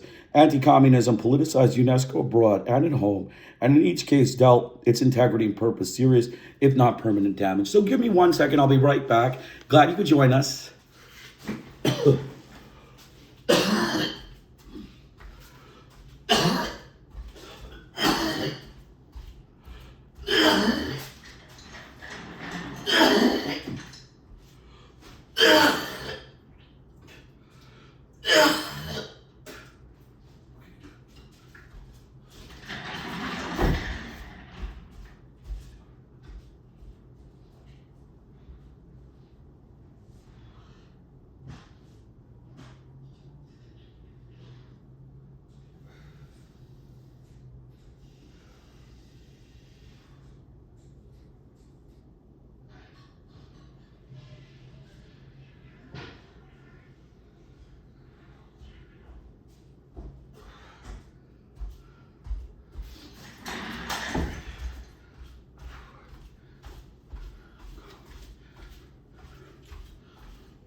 Okay, we're going to continue. Betrayal of internationalism. The anti-communist, a U.S.-inspired administrative Armageddon swept over the UN system in its founding years. Virulent and destructive in its effects, it represented the first great betrayal of internationalism in the name of national security political interest. Not only did this obsession with disloyalty wreak havoc on the UN organizations and destabilize them, but it also damaged the public perceptions of them and thereby vastly diminished their symbolic legitimacy, perhaps forever. As Shirley Hazard has argued, this was a battle over the soul of the international ideal, whether it could resist consigning itself to the ownership of any one country and survive with its charter and principles intact. Neither UN or UNESCO was able to withstand the corrupt and clandestine provisions of servitude to which the U.S. witch hunt dispatched them. Nothing they have done or left undone has so maimed their spirit of effective function to the same degree as this initial assault, one that set the pattern of politicization for years to come, while leaving the United States free to denounce any country imitating its malevolent practices. The immense power and financial resources of the U.S. added an often undeniable authority to its political demands, however childish and demeaning they might be, complying with even the cowardly concessions to the nation's anti-communist paranoia seemed premised on the certain punishment that might follow a refusal to obey. The iron fist of financial threat strengthened the velvet glove of suggestion as irresistibly persuasive force, given additional credibility by the hint of withdrawal. And its manic nature seemed to underscore by U.S. warnings to the UN not to capitulate to debilitating national pressures from others. Imagine what presumptions of guilt these newly formed international organizations had to overcome to avoid facing a serious funding crisis or worse. If they employed disloyal or suspect Americans, they could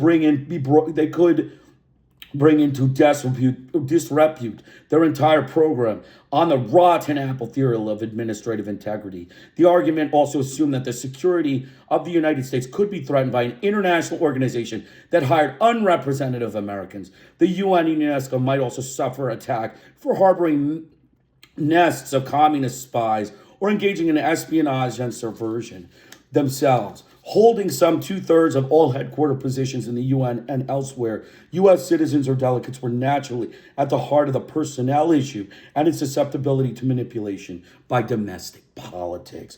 The challenge to an international civil service.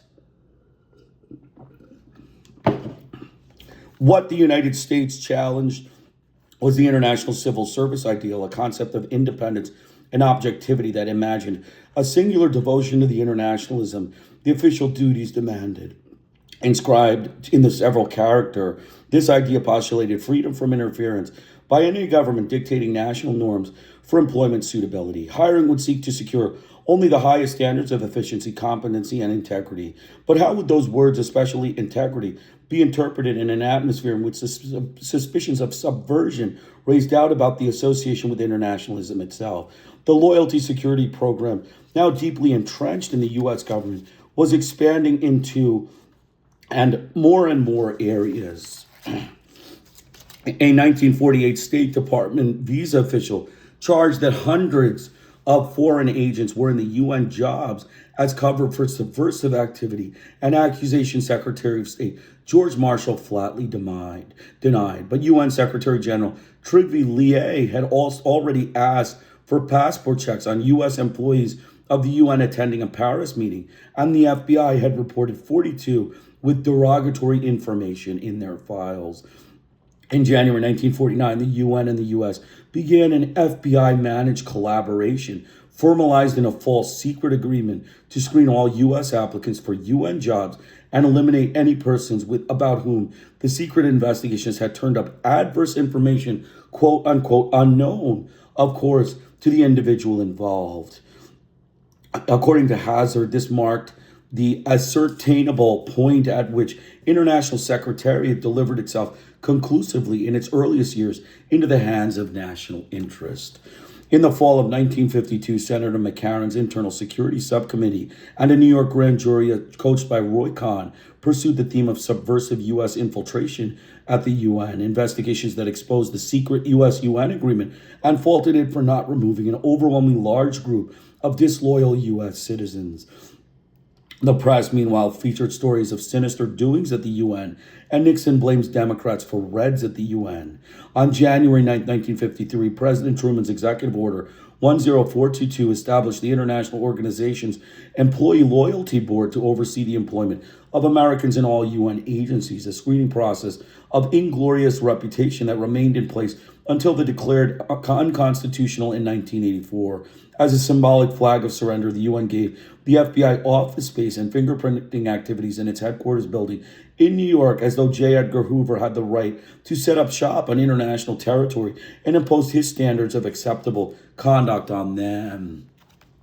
The devastating impact ensued as the pervasive U.S. scrutiny sapped the morale, ruined careers, encompassed the extirpation of quality, and established the president of government-controlled civil servants. Suspicion proliferated as informers went to work, and opponents of the process faced dismissal for daring to object. Loyalty to the Secretary General at the UN or to the Director General at UNESCO became a necessity. A U.S. encouraged elevation of authority, which the United States found objectionable in the 1980s.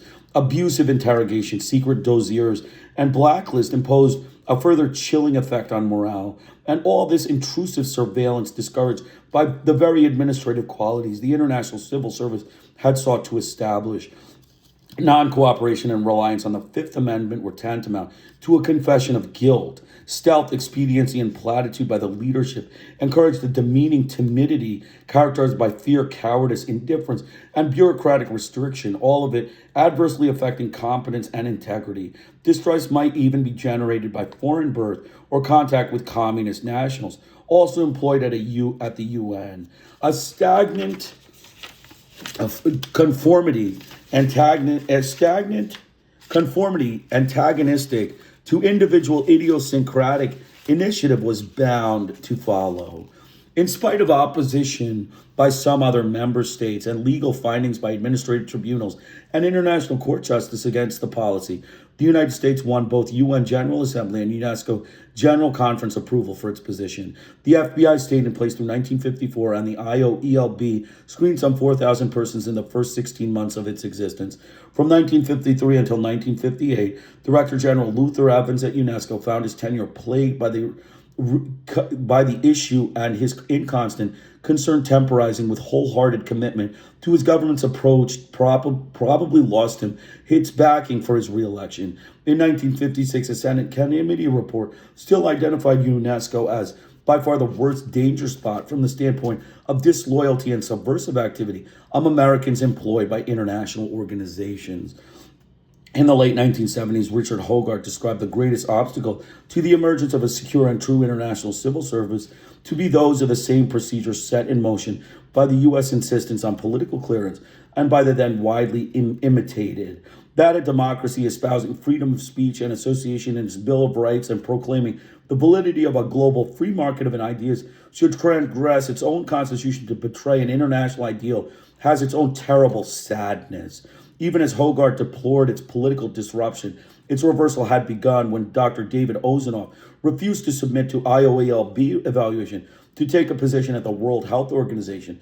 Initiated in 1970, the federal court case he brought came to decision in September 1983. Judge McDowd at the district court level and the Circuit Court of Appeals in September 1984 unanimously found the screening process to be an unconstitutional violation of First Amendment rights because the standards for ascertaining loyalty were unconstitutionally broad and penalized advocacy of unpopular views.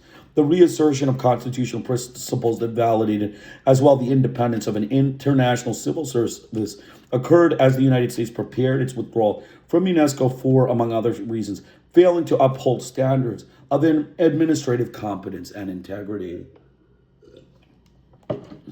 Both the Truman and Eisenhower administration described their anti-communist inquiries into UNESCO as necessary defenses of it, a kind of high-level protective custody against the grassroots impulse to lynch internationalism on the spot. The process would reassure the public that the suspect organizations, dangerously subversive as they seemed, were in fact staffed and run by loyal Americans who would not use their positions for aiding overthrow of their own country. While there was a certain public clamor among the disenchanted chauvinists locally, the political leadership's posture and supportive concern for UNESCO may have been somewhat specious, since the politics of anti-communism had an establishment priority, as covert Cold War initiatives suggested.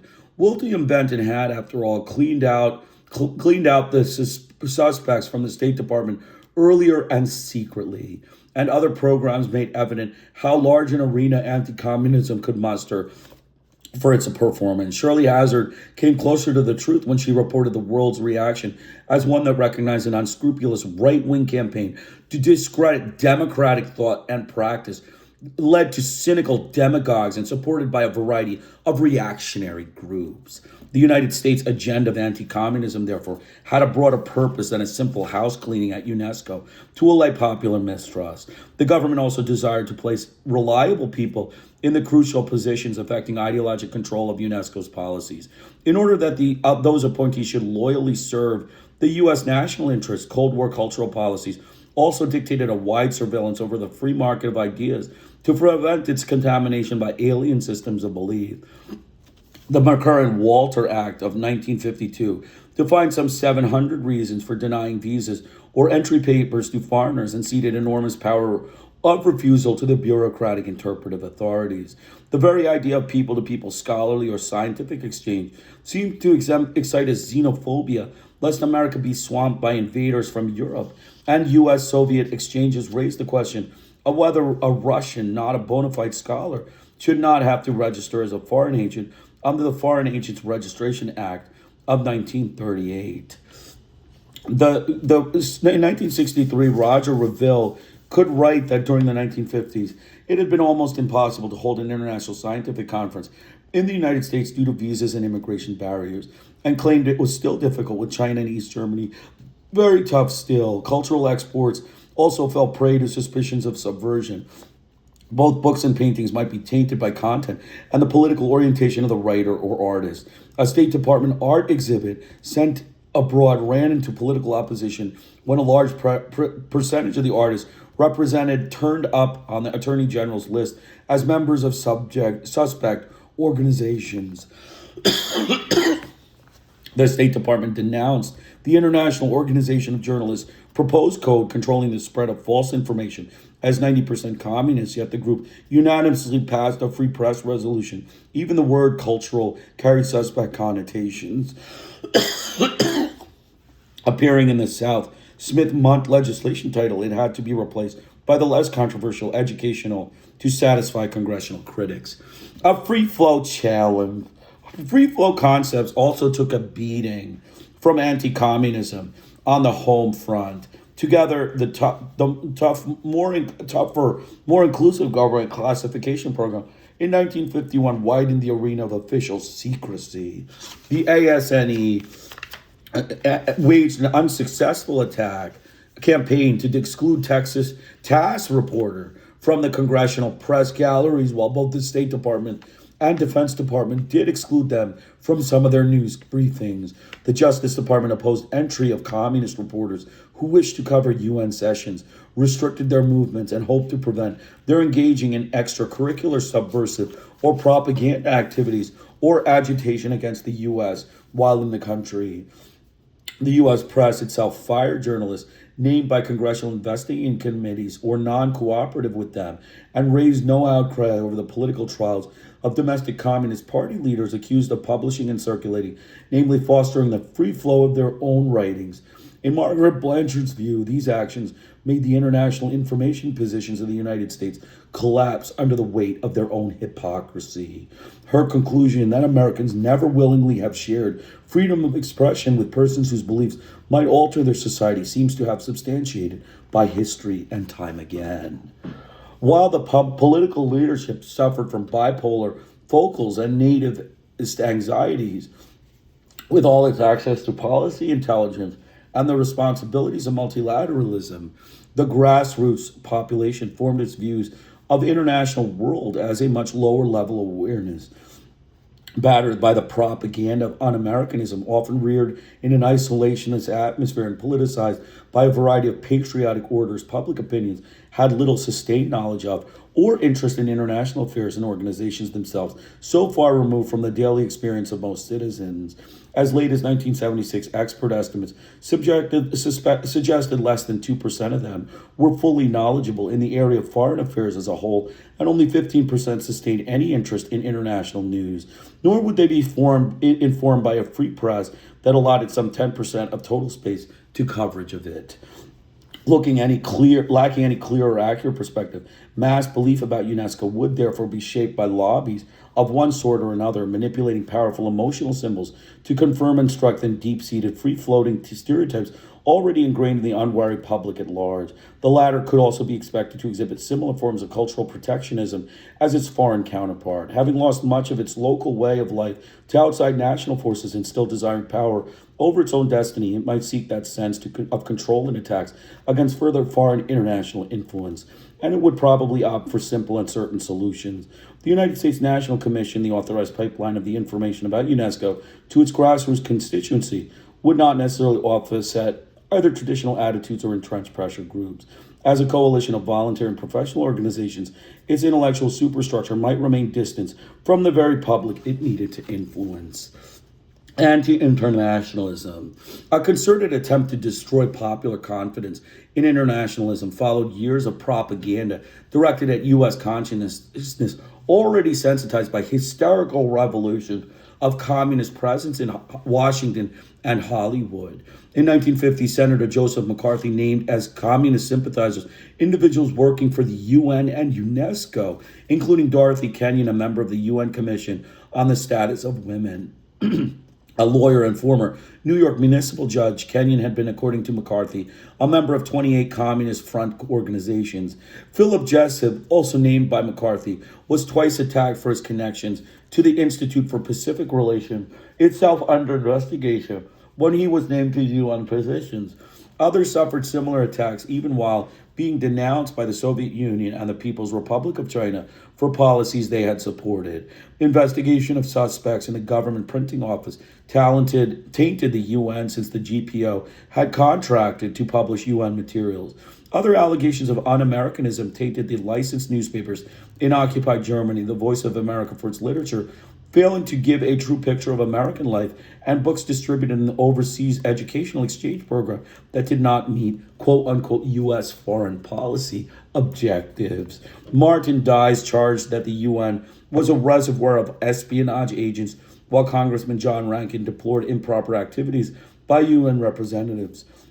Some State Department wartime overseas personnel came under the investigatory inquisition for alleged pro-communist activities. Combined with the McCarran and New York grand jury inquiries in 1952, these sensational accounts of subversive activity in the international arena fostered a continuing popular distrust for the UN system in years to come. Anti-communism turned in the idealistic expectations that internationalism had generated at war's end into profound and bitter disappointment.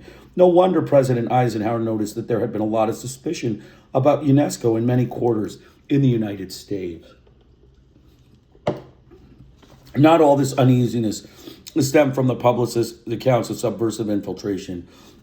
Some Americans distrusted UNESCO's educational mandate, believing it taught un-American doctrines to their children. In the fall of 1951, a particularly virulent form of this paranoia broke out in Los Angeles.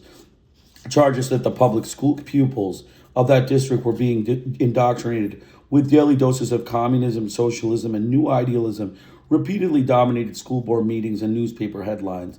The center of attention was Los Angeles School District teaching aid pamphlet entitled The E in UNESCO. The pamphlet was designed by UNESCO to explain the role the organization played in education around the world to make children aware of its global perspective.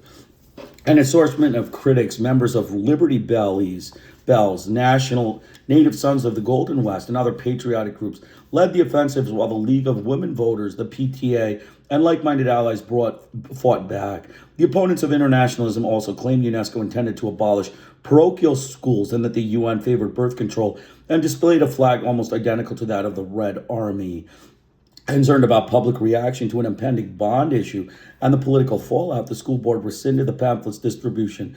The school superintendent assured the voters his term as director of the American Association for the UN would soon expire. The American Legion led a similar attack against UNESCO, stimulated by conservative, patriotic, and business distaste for international cooperation. The Daughters of the American Revolution joined, as did the U.S. Chamber of Commerce, which published a study of UNESCO in 1954 opposing the organization. American Mercury magazine ran critical articles, while the right-wing publisher Henry Regener distributed books such as Chelsea Manley's The UN Record, and Devin Adair's publishers contributed The Orville Watts, The United Nations, Planned Tyranny. But the Legion campaign best symbolized the widespread antipathy stimulated by long-standing grievances, even though they were unrelated to the truth about UNESCO. According to Legion, UNESCO had hired many people with Communist Front affiliations, had advocated world governments, and tried to advance it by infiltrating the schools, and had attempted to undermine national loyalties, might effectively interfere in American school system, and had displayed atheism or anti-religious bias in its work. As a result of the political atmosphere and the American Legion's congressional influence, President Eisenhower appointed a distinguished panel to investigate charges and report their findings. Although their conclusions completely repudiated the accuracy of the indictment and cleared UNESCO of all accusations, the Legion's National Convention passed a resolution calling on the government to dissolve the U.S. National Commission for UNESCO. In 1956, the House Committee on Foreign Affairs again heard the same complaints, and its 1957 report again absolved UNESCO of all allegations of subversive activity, although the committee believed it was reasonably certain attempts have been made by the communists to penetrate the organization, but with no perceptible success. Instead of demeaning UNESCO, the congressional report concluded the nation should unite with and support it as an agency committed to free democratic institutions. UNESCO's principles, it said, were in conflict with the communist totalitarian ideology, and the organization could help the United States combat Soviet misinformation. Racism. While UNESCO's subversive image around the world, most prevalent popular antagonism and other ideology surfaced to challenge the unique building mission. Though not as intense as the Cold War concept of anti-communism, racism opposed the UNESCO programs that promoted racial understanding and betterment.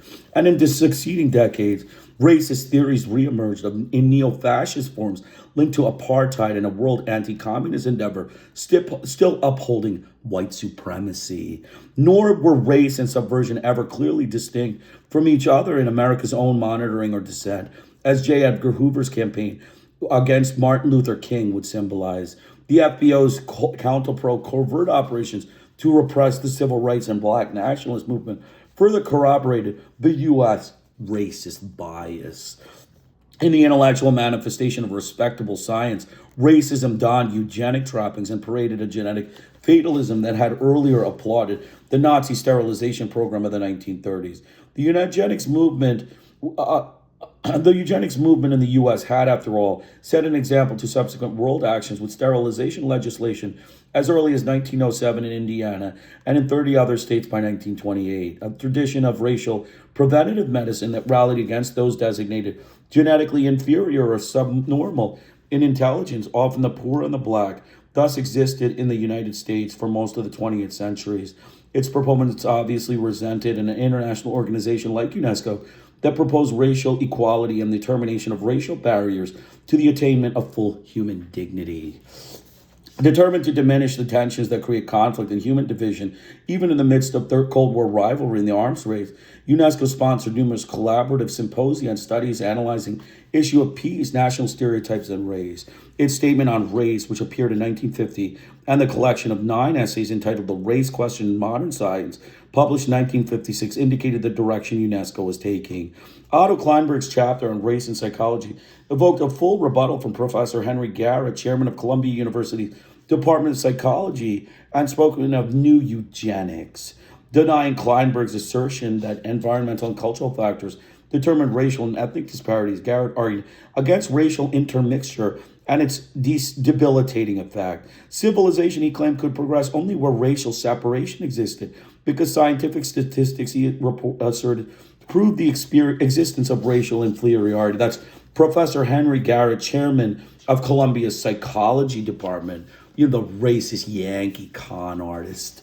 Both academic and general racism in America continued to confront civil rights, black national independence, and the UNESCO Forum for Racial Equality, which supported both of them.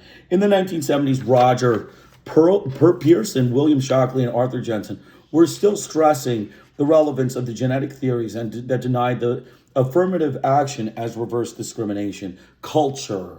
The American preoccupation with mass communications as the preferred communication connection to the popular consciousness of its overseas audience exaggerated the emphasis on speed, information, and the one-way movement of influence. Education and culture, with their new, slow, indirect, long-range consequences building on exchanges, elite influence, training, and a reciprocal understanding, never seemed as dramatic or measurable as libraries, radio broadcasts, films, tapes, or later television. The mass media delivered instantaneous messages. Education and culture worked with people. Culture and information thus competed and often operated at cross purposes.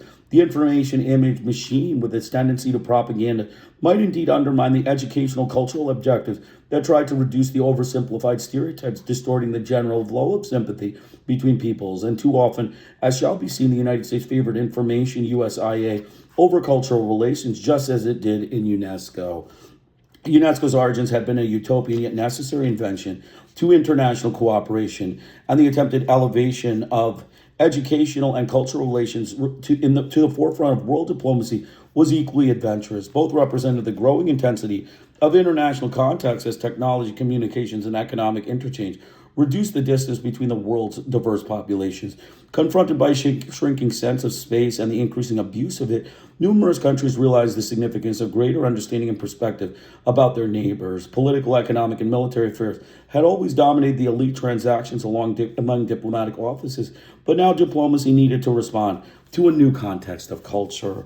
In 1945, the world thus witnessed an explosion of cultural concerns with the birth of UNESCO and the simultaneous commitments by a nation to the cultural component of foreign policy. It was obviously a large agenda of expectation. The tensions between idealism and national and political self-interest played out the dynamics of struggle within countries similar to those in UNESCO As a latecomer to cultural relations, the United States was least well prepared for their influence on foreign policy. Yet there were high hopes for the successful integration of culture. William Benton, one of the post-war architects of the diplomatic initiative, believed the U.S. ready to confront differences and variety of other cultures and to come to the know of other people. He denied the presence of an impulse, covert or standardize the world by imposing any nation's cultural influence on others. As Robert Blum wrote later, the purpose was for understanding ourselves better and seeing ourselves as others see us. Nonetheless, cultural relations seem destined for neglect rather than the attention and nourishment they deserve. Conceived in an atmosphere of war and Cold War struggle, their growth was often subordinated to other national interests and pressures. The first adverse circumstances were perhaps the politicized and propagandized world into which cultural foreign policy made its debut. Designed to offset the Nazi propaganda preceding World War II and to serve the military operations of the Allied offensive in it, cultural relations never really totally free themselves from this initial association with psychological warfare and information aggression. This tended to link educational cultural affairs to the short-term objectives of U.S. foreign policy and to judge for them the effectiveness in terms of their immediate impact upon foreigners. The anti-communist campaign that followed perceived culture as negative and reactive, nor could it be truly a reciprocal exchange to a program that featured attractions to the American way of life as a piece of salesmanship. U.S. cultural policy often looked like the country was trying to win a popular contest. Culture, in this sense, was strictly an export. Technical aid, the development of assistance, technical aid, and all transfer of skills supposed to consummate modernization also distorted the cultural component of foreign policy. Viewed as economic progress, these programs were not as narrowly self-serving as anti-communism. They could to vitiate the goals of internationalist understanding and goodwill. U.S. know-how has its own culturally bound attitudes, seldom open to change. The development specialists viewed cultural effectiveness in terms of a technical Americanization of the recipients, a narrow education and skills. Technical assistance programs have always involved a cultural assault, and as Charles Frankel has argued, are rightly seen as programs for radical social, psychological, and moral change, just as communication aroused fears of cultural imperialism, so technical transfers stimulated cries of developmental imperialism. To practice a culturally oriented foreign policy, it was necessary to moderate the systemic racial intolerance that desensitized the U.S. foreign policy establishment to the world's underdeveloped majority. As George Schuster noted, the U.S. had a sorry record on the theory and practice of race relations, which he considered a serious handicap. In the late 1960s, Arnold Belshman described the State Department's disdain for the members of its United Nations Commission in New York, symbolized by the department's contemptuous comment that they're the technicians for whom the reality is the Afro-Asian majority. And Belchman believed, perhaps naively, that the U.S. should send leaders to the UN agencies who could relate to the poor and disadvantaged majority, individuals with a known involvement with social concerns, with liberalism, and a record of having articulated great social issues. Such diplomats might minimize the distortion and friction in cross-cultural communications and operations. Reciprocal cultural understanding might have avoided targeting neutralism as a crime or denigrating non-alignment as pro-Soviet, instead recognizing their integral relation to national independence and development. However, the State Department, long dominated by European first outlook and antagonism to the Soviet Union, did not, to say the least, adjust easily to the complex realities of the Third World. Even when professionally designed cultural relation policy faced other pitfalls that threatened its integrity or minimize its impact. A miasma of congressional distrust enveloped the word culture, and initiatives in the name of often met indifference to hostility. As a component of the annual appropriations package, education and culture inevitably were measured in immediate foreign policy objectives, rarely evaluated for their own worth, with no strong domestic constituency behind them. These policies were easily blamed for not resolving the endemic anti-Americanism that continually stung the U.S. self-image as benefactor to the world. And other federal agencies had their own cultural messages serving specialized interests with goals that differed from those of the State Department. Even more important, an official cultural relationship outlook could never approximate in size or influence the thousands of contacts carried on around the world by private and unofficial sources. And the great proponents of free flow and free market doctrines, the United States produced cultural educational exports that dwarfed those of government's own projection overseas. Deliberate exchange, as Charles Frankel stated, was only a drop in the bucket. It is in this somewhat difficult and ambiguous environment, U.S. foreign cultural policy relations took their cue from the Cold War. Frank Nenkevich found that by 1950, cultural programs of all kinds had been deeply committed to waging that bipolar struggle, a development of which UNESCO had become acutely conscious. The Fulbright Educational Exchange Program, for example, despite its high reputation, had its anti-communist component as well.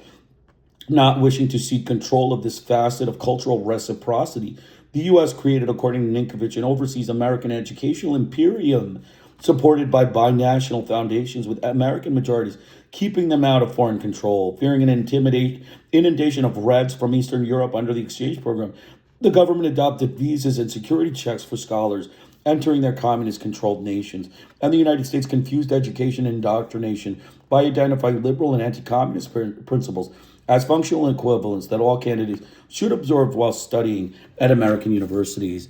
Built-in bias against African, Asian, and Latin American exchanges also occurred when Congress tied their fundings to surplus foreign currencies that had mostly accumulated in the European world. In 1955, the Eisenhower administration backed the high-level cultural presentation effort abroad in symphony, ballet, theater, and jazz, again, as Cold War counteroffensive against the Soviet Union. U.S. art exhibits overseas in this era also represented not artistic considerations, but the soft self-official policies. While the Belgian Congo crisis exploded in 1960, the U.S. supported an educational cultural grant to the UN to forestall Soviet activities there. Restrictions on the entry of foreign scientists, already mentioned, showed how anti-communism restricted both the free market of ideas and the concept of reciprocity in cultural relations. But at the same time, other exchanges served the Cold War ideology. By the 1960 Defense Department program in military training for foreign officers that trained more than 3 times as many people as there were scholars in the Fulbright and Smith-Mundt operations combined. As a result of this warped view of cultural policy, a 1959 survey of the American abridged laws, as others see it, the United States through foreign eyes, presented a generally negative indictment on anti-Americanism, according to Franco, with numerous strands, most of which evidence resentment against the victimization by mass market and technological intrusions and cultural imperialism. So that's it. We finished this section. We basically we didn't finish the section, but we're going to continue. We stopped at page 61. The betrayal of anti-communism. So I'm going to make some comments, right? We want to giggle a little bit. This session is the giggle session, a review of the Yankee, con artist, right? I mean, it's important to giggle at the end of, the Yankees, they're delusional, criminally insane, con artists, rapist, butcher, Yankees. So we want to giggle a little bit. So we're going to talk about the immense power and financial resources the U.S. added and often undeniable authority to its political demands, however childish and demeaning they might be, compliant and even cowardly concessions to the nation's anti-communist paranoia seem premised on the certain punishment that might follow a refusal to obey. The iron fist of financial strength, strengthening the financial threat, strengthening the velvet glove of suggestion, an irresistible persuasive force, given additional credibility by the hint of withdrawal from UNESCO, and its manic nature seemed underscored by U.S. warnings to the UN not to capitulate to debilitating national pressures from others. So basically, the UN and UNESCO was able to withstand the corrupt and clandestine provisions of servitude to which the U.S. witch hunt dispatched them. So basically, the U.S. dispatched the witch hunt, the UN and UNESCO, to a witch hunt, and they were not able to overcome that. Nothing they have done or left undone has so maimed their spirit of effective function to the same degree as this initial assault, one that set the pattern of politicization for years to come, while leaving the United States free to denounce any country imitating its malevolent practice. So basically, the U.S., they're con artists. They're Yankee con artists, rapists, butcher, fraud, illiterate whites. That's basically it, the Yankee con artists. They subjected the UN and UNESCO to a witch hunt. And that witch hunt, allowed them to introduce corrupt and clandestine provisions of servitude for the UN, in which they needed to be a tool of U.S. imperialism, right? I mean, you have the United Nations Education and Cultural Organization, and you want it to be a tool of imperialism. Doesn't this indicate, criminally insane Washington Yankees? Doesn't this indicate Yankees with, criminally insane delusions of UN, and UNESCO, goals? I mean, doesn't Washington need to read the goals of these organizations? Like I said, they're illiterate con artist Yankees, right? Illiterate con artist Yankees of the U.S. government. So that was that good section there. Then we talked about, basically the FBI. So basically, basically a State Department official charged that hundreds of foreign agents were in UN jobs as a cover for subversive activity. An accusation Secretary of State George Marshall flatly denied. But UN Secretary Turgo Lee had already asked his passport checks on U.S. employees of the UN attending Paris meeting, and the FBI had reported 42 with derogatory information in their files. In January 1949, the UN and the U.S. began an FBI-managed collaboration formalized in false secret agreement to screen all U.S. applicants for UN jobs and eliminate any persons without whom the secret investigations had turned up adverse information, about whom the secret investigation turned adverse information, unknown, of course, to the individuals involved. According to Hazard, this marked the ascertainable point at which the International Secretariat delivered itself conclusively in the earliest years into the hands of a national interest. So basically, they were turning the United Nations and the United Nations Educational, Scientific, Cultural Organization into a national interest, right? A organization of American foreign policy, an organization of American colonialism, right? You turn the Third World Organization of UNESCO into an organization for colonial imperialism, right? And is that why you joined again, Yankee? Is that why we rejoined in 2023? Because we thought we could, secretly get it into a colonial, get them up to speed on, what the agendas are for American foreign policy. They need to be expelled from UNESCO. Washington needs to be expelled from UNESCO. The U.S. government needs an expulsion. Please expel the United States government from UNESCO. They do not belong there. They are going to subvert the organization. They're going to ruin the context of the organization. They're Yankee, fraud, rapist, butcher, con artist Yankees. Okay, so that's that.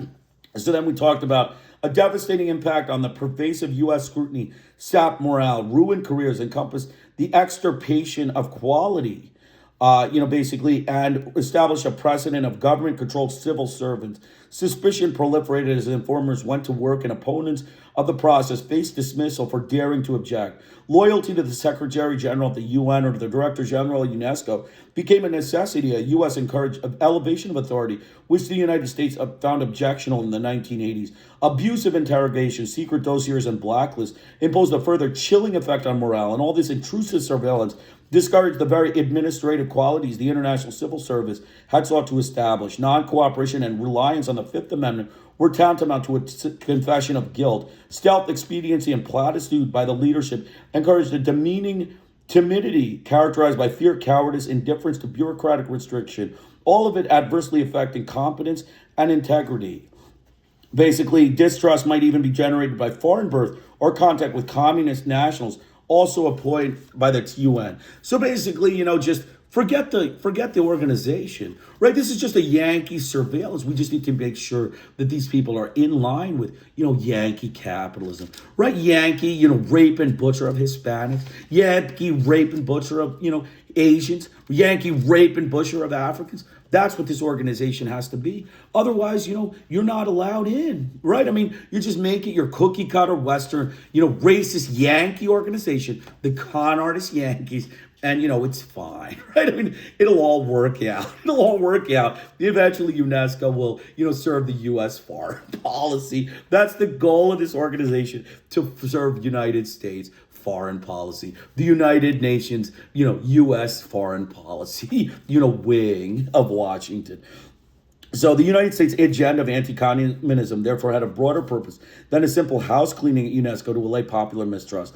The government also desired to place reliable people in the crucial positions affecting ideological control of UNESCO's policy in order that those appointees should loyally serve the U.S. national interest. Cold War cultural policies also dictated a wide surveillance over the free market of ideas to prevent its contamination by alien systems of belief. The McCarran-Walter Act in 1962 defined some 700 well-founded reasons for denying visas or entry papers to foreigners and ceded enormous power of refusal to the bureaucratic interpretive authorities. The very idea of a people-to-people scholarly or scientific exchange seemed to excite a xenophobia, lest America be swamped by invaders from Europe. So basically, that's it. You just scientific scholarly exchange, throw it in the garbage. This is about surveillance. This is about, ensuring Yankee imperialism. The machine gun, white Yankee, violent, Yankee, rapists and butchers are allowed to machine gun wherever they want. And, they can walk away and smile and say, we look nice, right? And it'll all work out. We just say it'll all work out. There, 400 dead Hispanics. It'll all work out. We smile in a suit, and that's, the Yankee, con artist approach. So continuing on, we talked about, anti-internationalism. The whole anti-internationalism was an important thing. Not all the uneasiness stemmed from the publicized accounts of subversive infiltration. Some Americans distrusted UNESCO's educational mandate, believing it taught un-American doctrines to their children. In the fall of 1951, a particular virulent form of this paranoia broke out in Los Angeles. Charges that the public school pupils of that district were being indoctrinated with daily doses of communism, socialism, and new idealism repeatedly dominated school board meetings and newspaper headlines. The center of attention was in Los Angeles School District, teaching a pamphlet entitled The E in UNESCO. The pamphlet was designed by UNESCO to explain the role of organization played in education around the world to make children aware of its global perspective. You can't do that, right, Yankee? It's not allowed.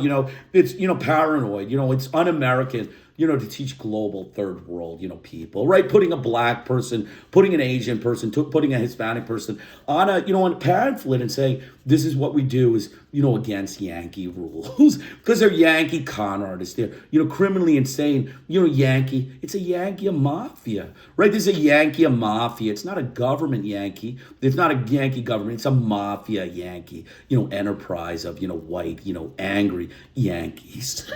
Okay, so that's that. Racism. We're going to finish off with racism, and then we have another few comments. While UNESCO's subversive image aroused the most prevalent popular antagonism, another ideology surfaced to its unique peace-building capacities. Though not as intense as Cold War concepts, racism opposed the UNESCO's programs that promoted racial understanding and betterment, and in succeeding decades, racist theories reemerged in neo-fascist forms linked to apartheid and a world anti-communist endeavor, still upholding white supremacy. So that's it. The Yankee, fraud liar, propagandist, con artist, rapist, butcher Yankees, we're promoting white supremacy in UNESCO, right? You're against, there's 8 billion non-whites in the world, but the 1 million whites, they're the ones, right? That's the way it is. They're, con artists, Yankees. So continuing on, basically eugenics. We talked about Kleinberg's chapter on race and psychology, evoked a full rebuttal for Professor Henry Garrett, chairman of Columbia's University Department of Psychology, department and spokesman of the new eugenics. He argued against racial intermixture and its debilitating effects. Civilizations, he claimed, could progress only when racial separation existed, because the scientific statistics, he asserted, proved the existence of racial inferiority. So again, a Yankee professor at Columbia, is a eugenics expert. That's what they are. They're fraud con artists, Yankees. They're academic quacks and charlatans. Their universities are, just fraud. It's just a fraud enterprise of white Yankee, con artists. So continue on, technical aid. Culture was a big deal. We talked about culture. Remember, cultural imperialism and America's inability to understand culture is huge. That's a huge part of it. Nonetheless, cultural relations seem destined for neglect rather than the attention and nourishment they deserve. Conceived in an atmosphere of Cold War struggle, their growth was often subordinated to national interests and pressures. The first adverse circumstance was perhaps the politicized and propagandized world into which cultural foreign policy made its debut. This tended to link educational and cultural affairs to the short-term objectives of U.S. foreign policy and to judge them for effectiveness in terms of their immediate impact upon foreigners.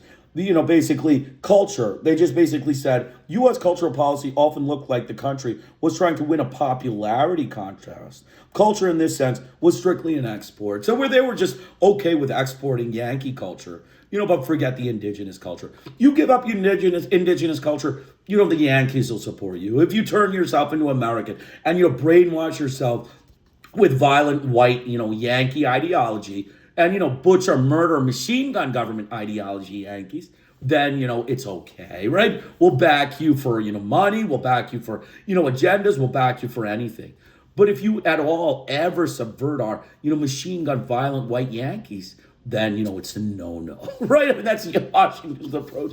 Washington's approach is it's a no-no to ever, antagonize Washington's, anti third world agendas, right? I mean, if you're a Hispanic that supports Cuban X-Files and terrorism in Cuba, then, you're fine, right? But if you're a Cuban Hispanic who's trying to, struggle for socialized medicine in your country, then, you get the machine gun Yankees, right? So that's it. That's that. Technical aid, we talked to practice a culturally oriented foreign policy.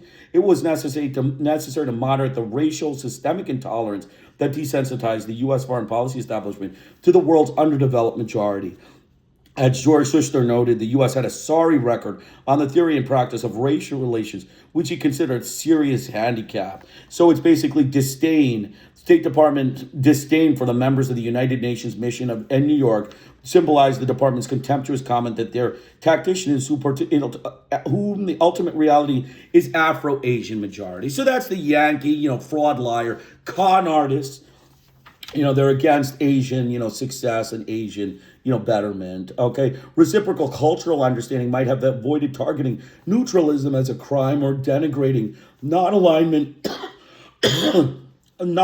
as pro-Soviet, instead recognizing the integral relation to national independence and development. So, culture, it's basically nothing for the Yankee, fraud, liar, con artist Yankee, rapist, butchers with machine gun violent white ideology Yankees. It's nothing, right? I mean, culture is nothing. It amounts to just something exportable. We export culture. You're not allowed to have your culture. The indigenous culture is nobody. Their action against the Indians in this country, their action against, Cuban Hispanics, their action against Latin Americans, it all shows they're, cultural genociders. They're Yankee genociders of culture, of, third world peoples.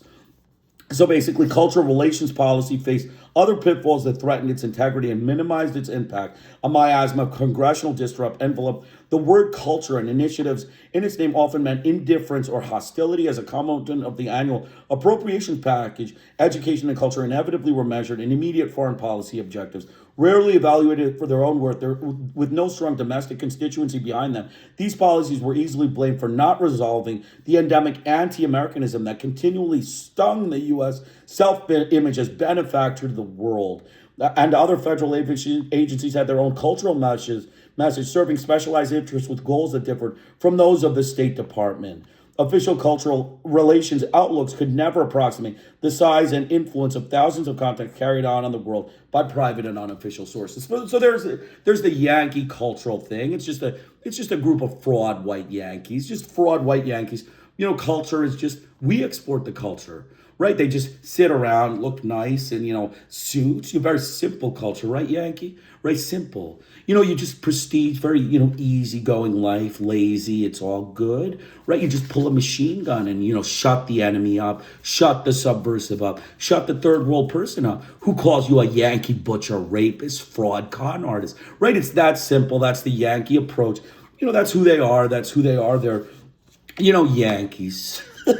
Right, they're Yankees. That's basically it. You can only see built-in bias against Asian, African, and Latin American exchanges also occurred when Congress tied their funding to the surplus foreign currencies that had mostly accumulated in the European world. In 1955, the Eisenhower administration backed a high-level cultural presentation effort brought in symphony, ballet, theater, and jazz again as a Cold War counteroffensive against Soviet influence.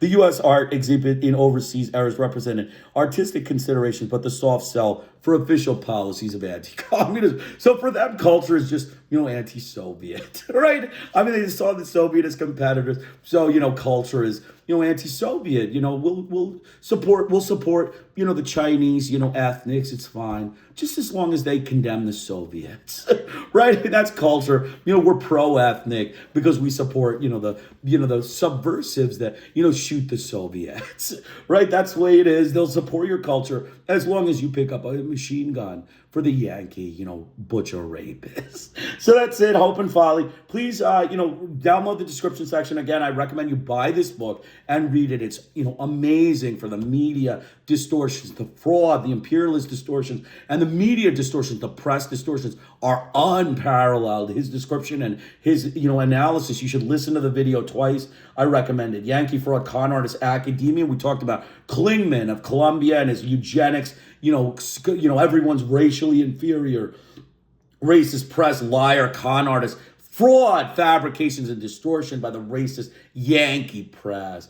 Yankee government needs to be expelled from UNESCO. Remember, my assessment in this book, reading this book, and understanding the reinstatement means they need to be expelled. And that's why we're doing this broadcast. Please expel the U.S. Yankee fraud con artists from UNESCO. They will ruin the organization and they will ruin the third world. They waged war against colonialism in this organization when they were, out for 37 years. Didn't give a damn about the third world for 37 years. They're racist, self-serving Yankee, frauds.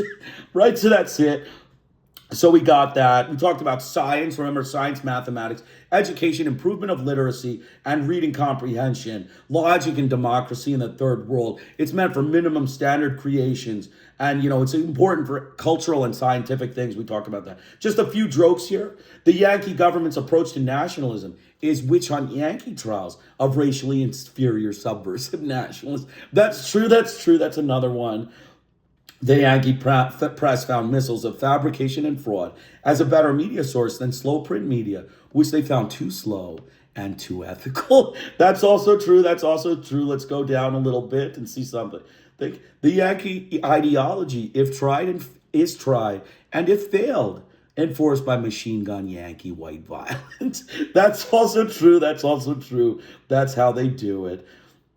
Okay, so we saw that, basically... Right? Basically UNESCO, though designed as an educational, scientific, and cultural organization, was reframed by the Yankee government con artists as a communications anti-Soviet containment organization. That's true. That was the whole point of the last whole episode. I hope you got that from it. Basically, though UNESCO had specific educational, scientific, and cultural goals, the Yankee con artists wanted it as an organization that would preserve a third world monument here and there and teach a third world child here and there to read and otherwise be a tool for Yankee imperialism. So that's true. That's it. Basically, that's it. We basically had that, Due to the minority vote of Western governments in UNESCO, the Yankee con artist government was disgruntled with UNESCO for not being a colonial anti-Soviet organization. So that's true. So again, Krishna Iyer, Hope and Folly, please download the book. Please buy the book. Please read the book on your own.